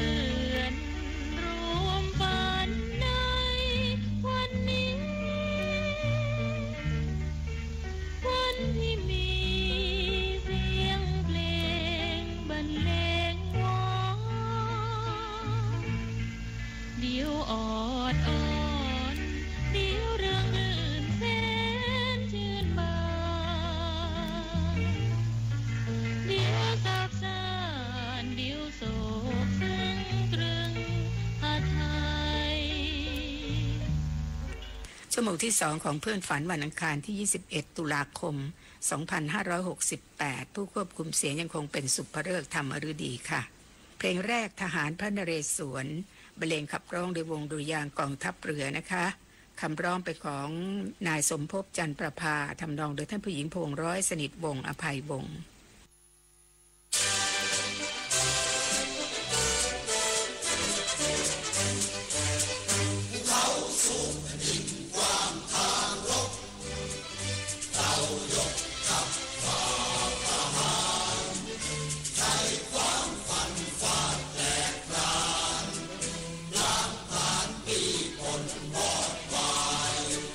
ชีวิตอุทิศเพื่อชาติ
ที่จบไปนั้นคือทหารพระนเรศวรนะคะ ต่อด้วยตื่นเถิดชาวไทยคุณบุญทรงเฮราบัตรขับร้องนำจากละครของพลตรีหลวงวิจิตรวาทการเรื่องศึกถลางปี 2480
เพลงตื่นเถิดชาวไทยคุณบุญทรงเฮราบัตรขับร้องจบไปแล้วนะคะเป็นผลงานของพลตรีหลวงวิจิตรวาทการจากละครเรื่องศึกถลางแสดงเมื่อปี 2480 ค่ะ2เพลงต่อไปนี้เป็นเพลงจากภาพยนตร์นะคะนิทราสายันจากภาพยนตร์เรื่องนิทราสายันคุณเนตรทรายคงจำเนียนขับร้องค่ะต่อด้วยสลักจิตภาพยนตร์เรื่องสลักจิตคุณสมศักดิ์เทพานนท์เป็นผู้แต่งและคุณฉลองสิมเสถียรขับร้อง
สวรรค์ในความมืด างฟังใจ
จิตใจ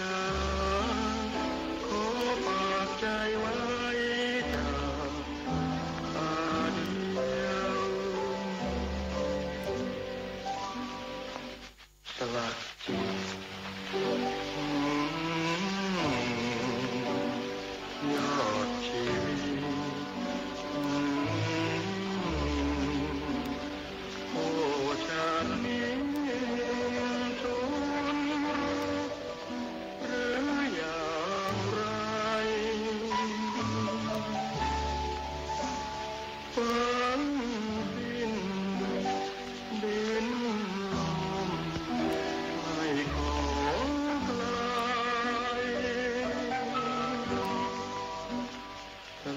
จิตใจขอฝากใจไว้จากอาเดียว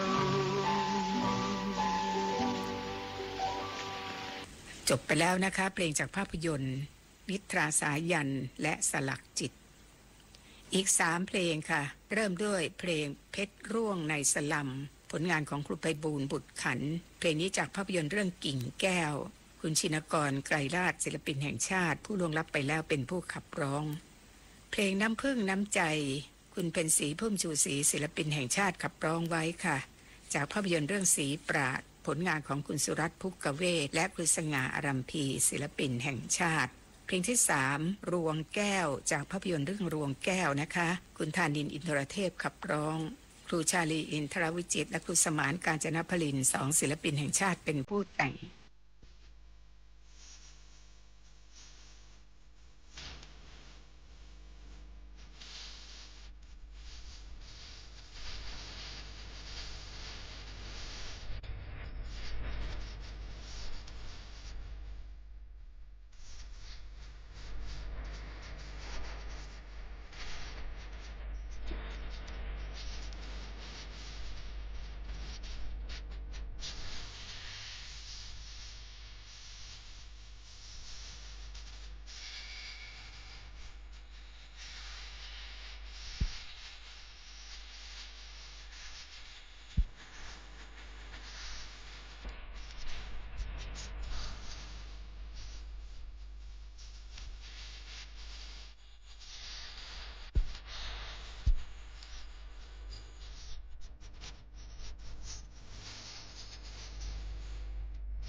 คิดถึงด้วยใจฝ่ายรักที่คิดถึงด้วยปากจูบไว้ที่คิดถึงด้วยมือที่อยากโลมไหลกอดแก้วไว้กระซิบมนต์สวัสดิพรารวงแก้วรวงแก้วแววมายุราที่ปรารถนารวงแก้วเหลือเกิ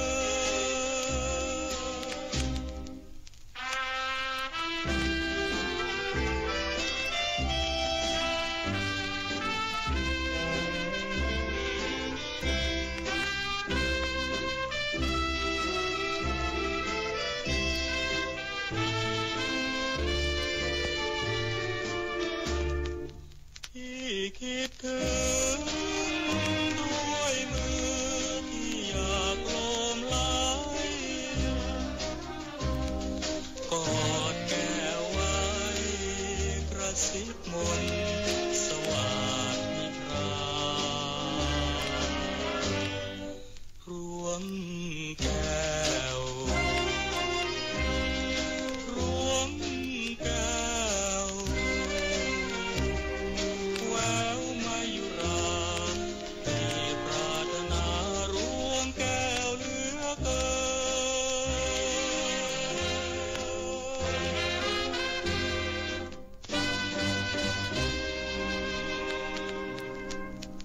สามเพลงที่จบไปนั้นก็เป็นเพลงจากภาพยนตร์ค่ะและเช่นเดียวกันรักริษยาจากภาพยนตร์เรื่องรักริษยามารุตและสง่าทองทัศน์ร่วมกันประพันธ์คุณเพ็ญศรีพุ่มชูศรีศิลปินแห่งชาติบันทึกเสียงเพลงที่2เรือนแพจากภาพยนตร์เรื่องเรือนแพค่ะชาลีอินทรวิจิตรและครูสง่าอารัมพี2ศิลปินแห่งชาติประพันธ์คุณชรินทร์ ณัฐนาครศิลปินแห่งชาติขับร้องนะคะเพลงที่3รถสวาทจากภาพยนตร์เรื่องรถสวาทค่ะครูชลอไตรตรองสอนเป็นผู้ประพันธ์และคุณรุ่งฤดีแพ่งผ่องใสขับร้อง3เพลงนะคะ ร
สวั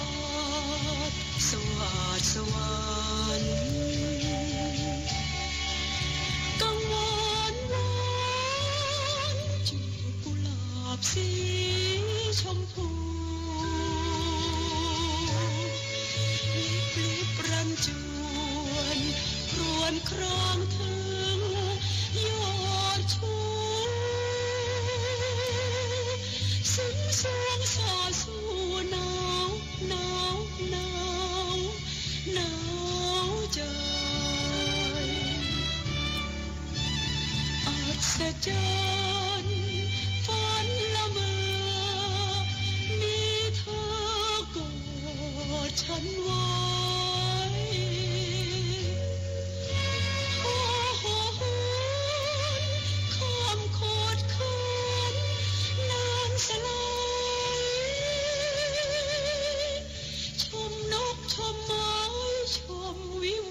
ชิมพลี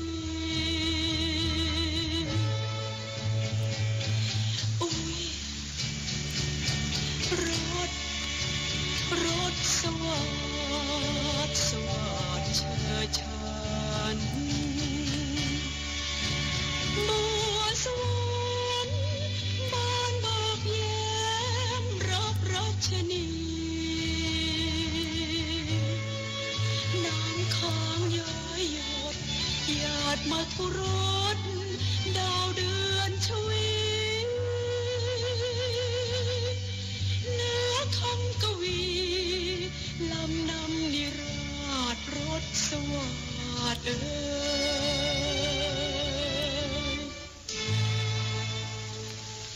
พิษสวัสดิ์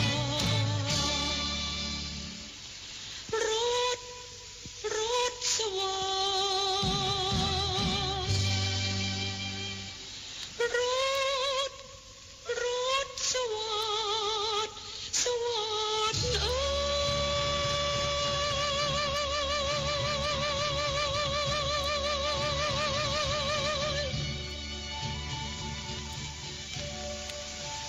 และชุดต่อไปเริ่มด้วยเพลงชื่อเป็ดจากภาพยนตร์เรื่องเป็ดน้อยเจ้าวรวงศ์เธอพระองค์เจ้าพานุพันธ์ยุคนและคุณเกษมมิลินทจินดาร่วมกันประพันธ์คุณจินตนาสุขสถิตศิลปินแห่งชาติขับร้องเพลงชื่อเป็ดนะคะต่อด้วยภาพยนตร์เรื่องเจ้าหญิงเพลงสร้างบ้านสร้างเรือนเพลงนี้ครูล้วนควันธรรมและครูปรีชาชื่นสุวรรณเป็นผู้ประพันธ์เพลงที่3ความรักครองโลกภาพยนตร์เรื่องโนราค่ะคุณสุเทพวงศ์คำแหงคุณสวลีคุณชรินทร์คุณรวงทองทั้งหมดศิลปินแห่งชาติร่วมกันขับร้องนะคะ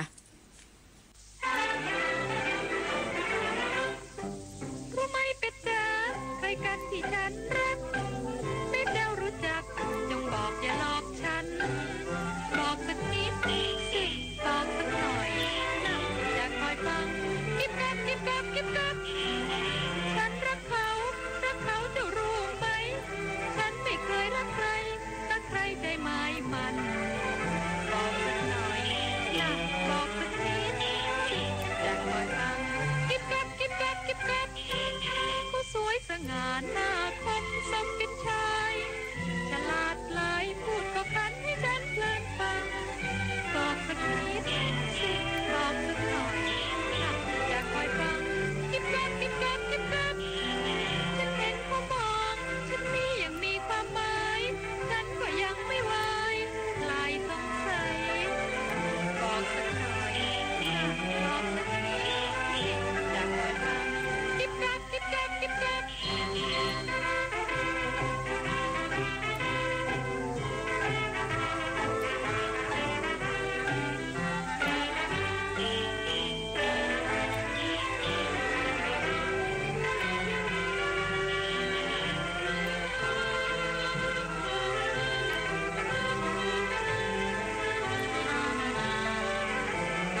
ประตูว่ากูหนักแย่ถ้าเบาดีแท้เธอเรียกเข้ามา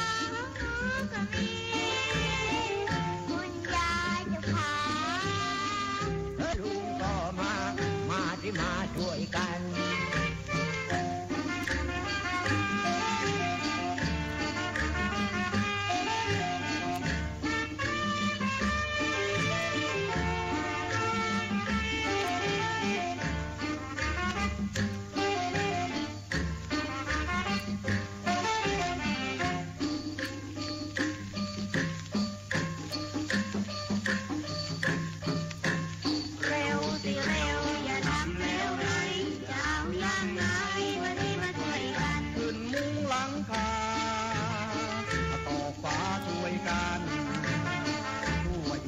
ช่วยดันช่วยกันสร้างเรือนลูกจ๋ายายจ๋าไม่น่าแท้เชื่อสร้างบ้านสร้างเรือนเพื่อให้เรือนน่าอยู่เหนื่อยยากยังไงถ้าไม่ย่อหย่อนพวกเราทุกคนให้คิดกันอยู่ตรงไหนดีทำไปก็รู้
ฉันเป็นหนุ่ม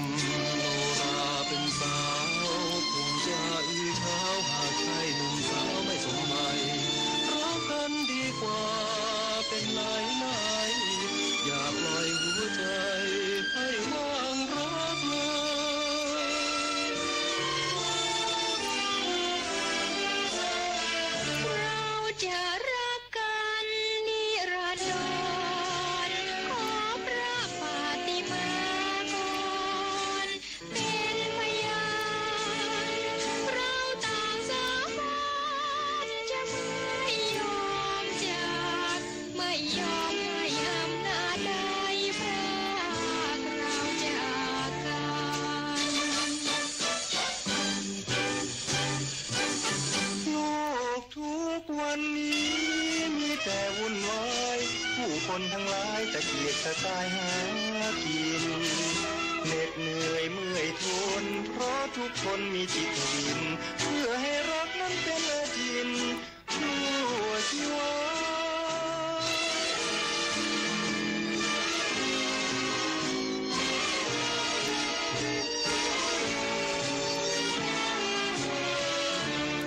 รักข้าเทียมดินเทียมฟ้ารักของโลกาสูงราคามีใครค่า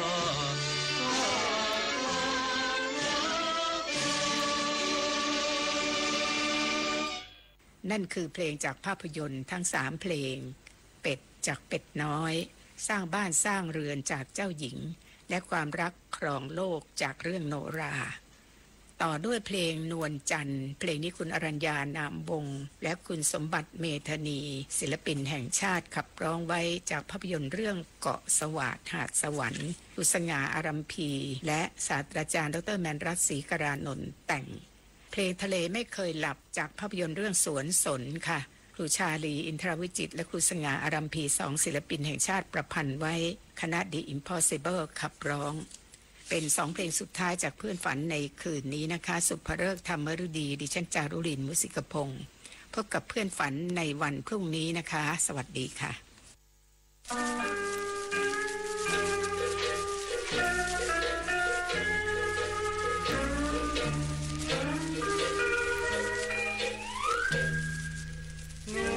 แสงจันทร์สว่างดาวน้อยเรืองบางไปโอ้แสงจันทร์ชวนให้ดวงใจฝันไฟถึงเธอเราสองคนคู่กันกำลังเรารักกันรักมันเสมอรักแต่เธอคนเดียวราตรีสายน้ำยังไหลหัวใจฉันคงไม่เปล่าเปลี่ยวยิ่งสายน้ำไหลเชี่ยวเกลียวน้ำคืนเรียวใจนวลแสงจันทร์กระจ่างดาวน้อยเรือนลอยไปจากนี้สองใจคงจะไม่คล้ายบางกัน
จะไม่คล้า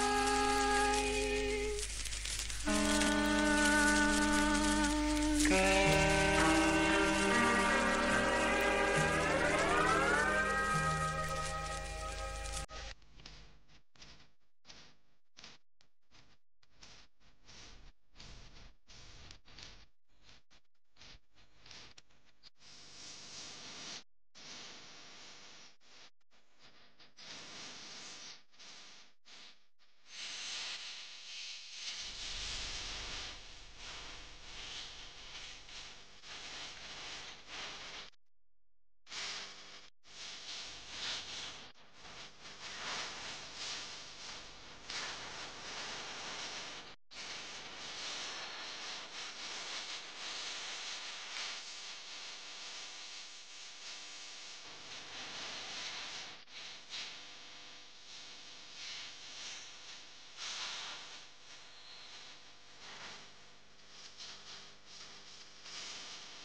สุข ที่นี่สถานีวิทยุกระจายเสียงแห่งประเทศไทยกระจายเสียงจากอาคารถนนวิภาวดีรังสิตกรุงเทพมหานครบัดนี้ขอยุติการกระจายเสียงสำหรับวันนี้ไว้แต่เพียงเท่านี้โปรดติดตามรับฟังการกระจายเสียงของทางสถานีวิทยุกระจายเสียงแห่งประเทศไทยได้ใหม่เริ่มตั้งแต่เวลา 5 นาฬิกาเป็นต้นไปขอความสุขสวัสดีจงมีแด่ท่านผู้ฟังทุกท่านราตรีสวัสดิ์ครับ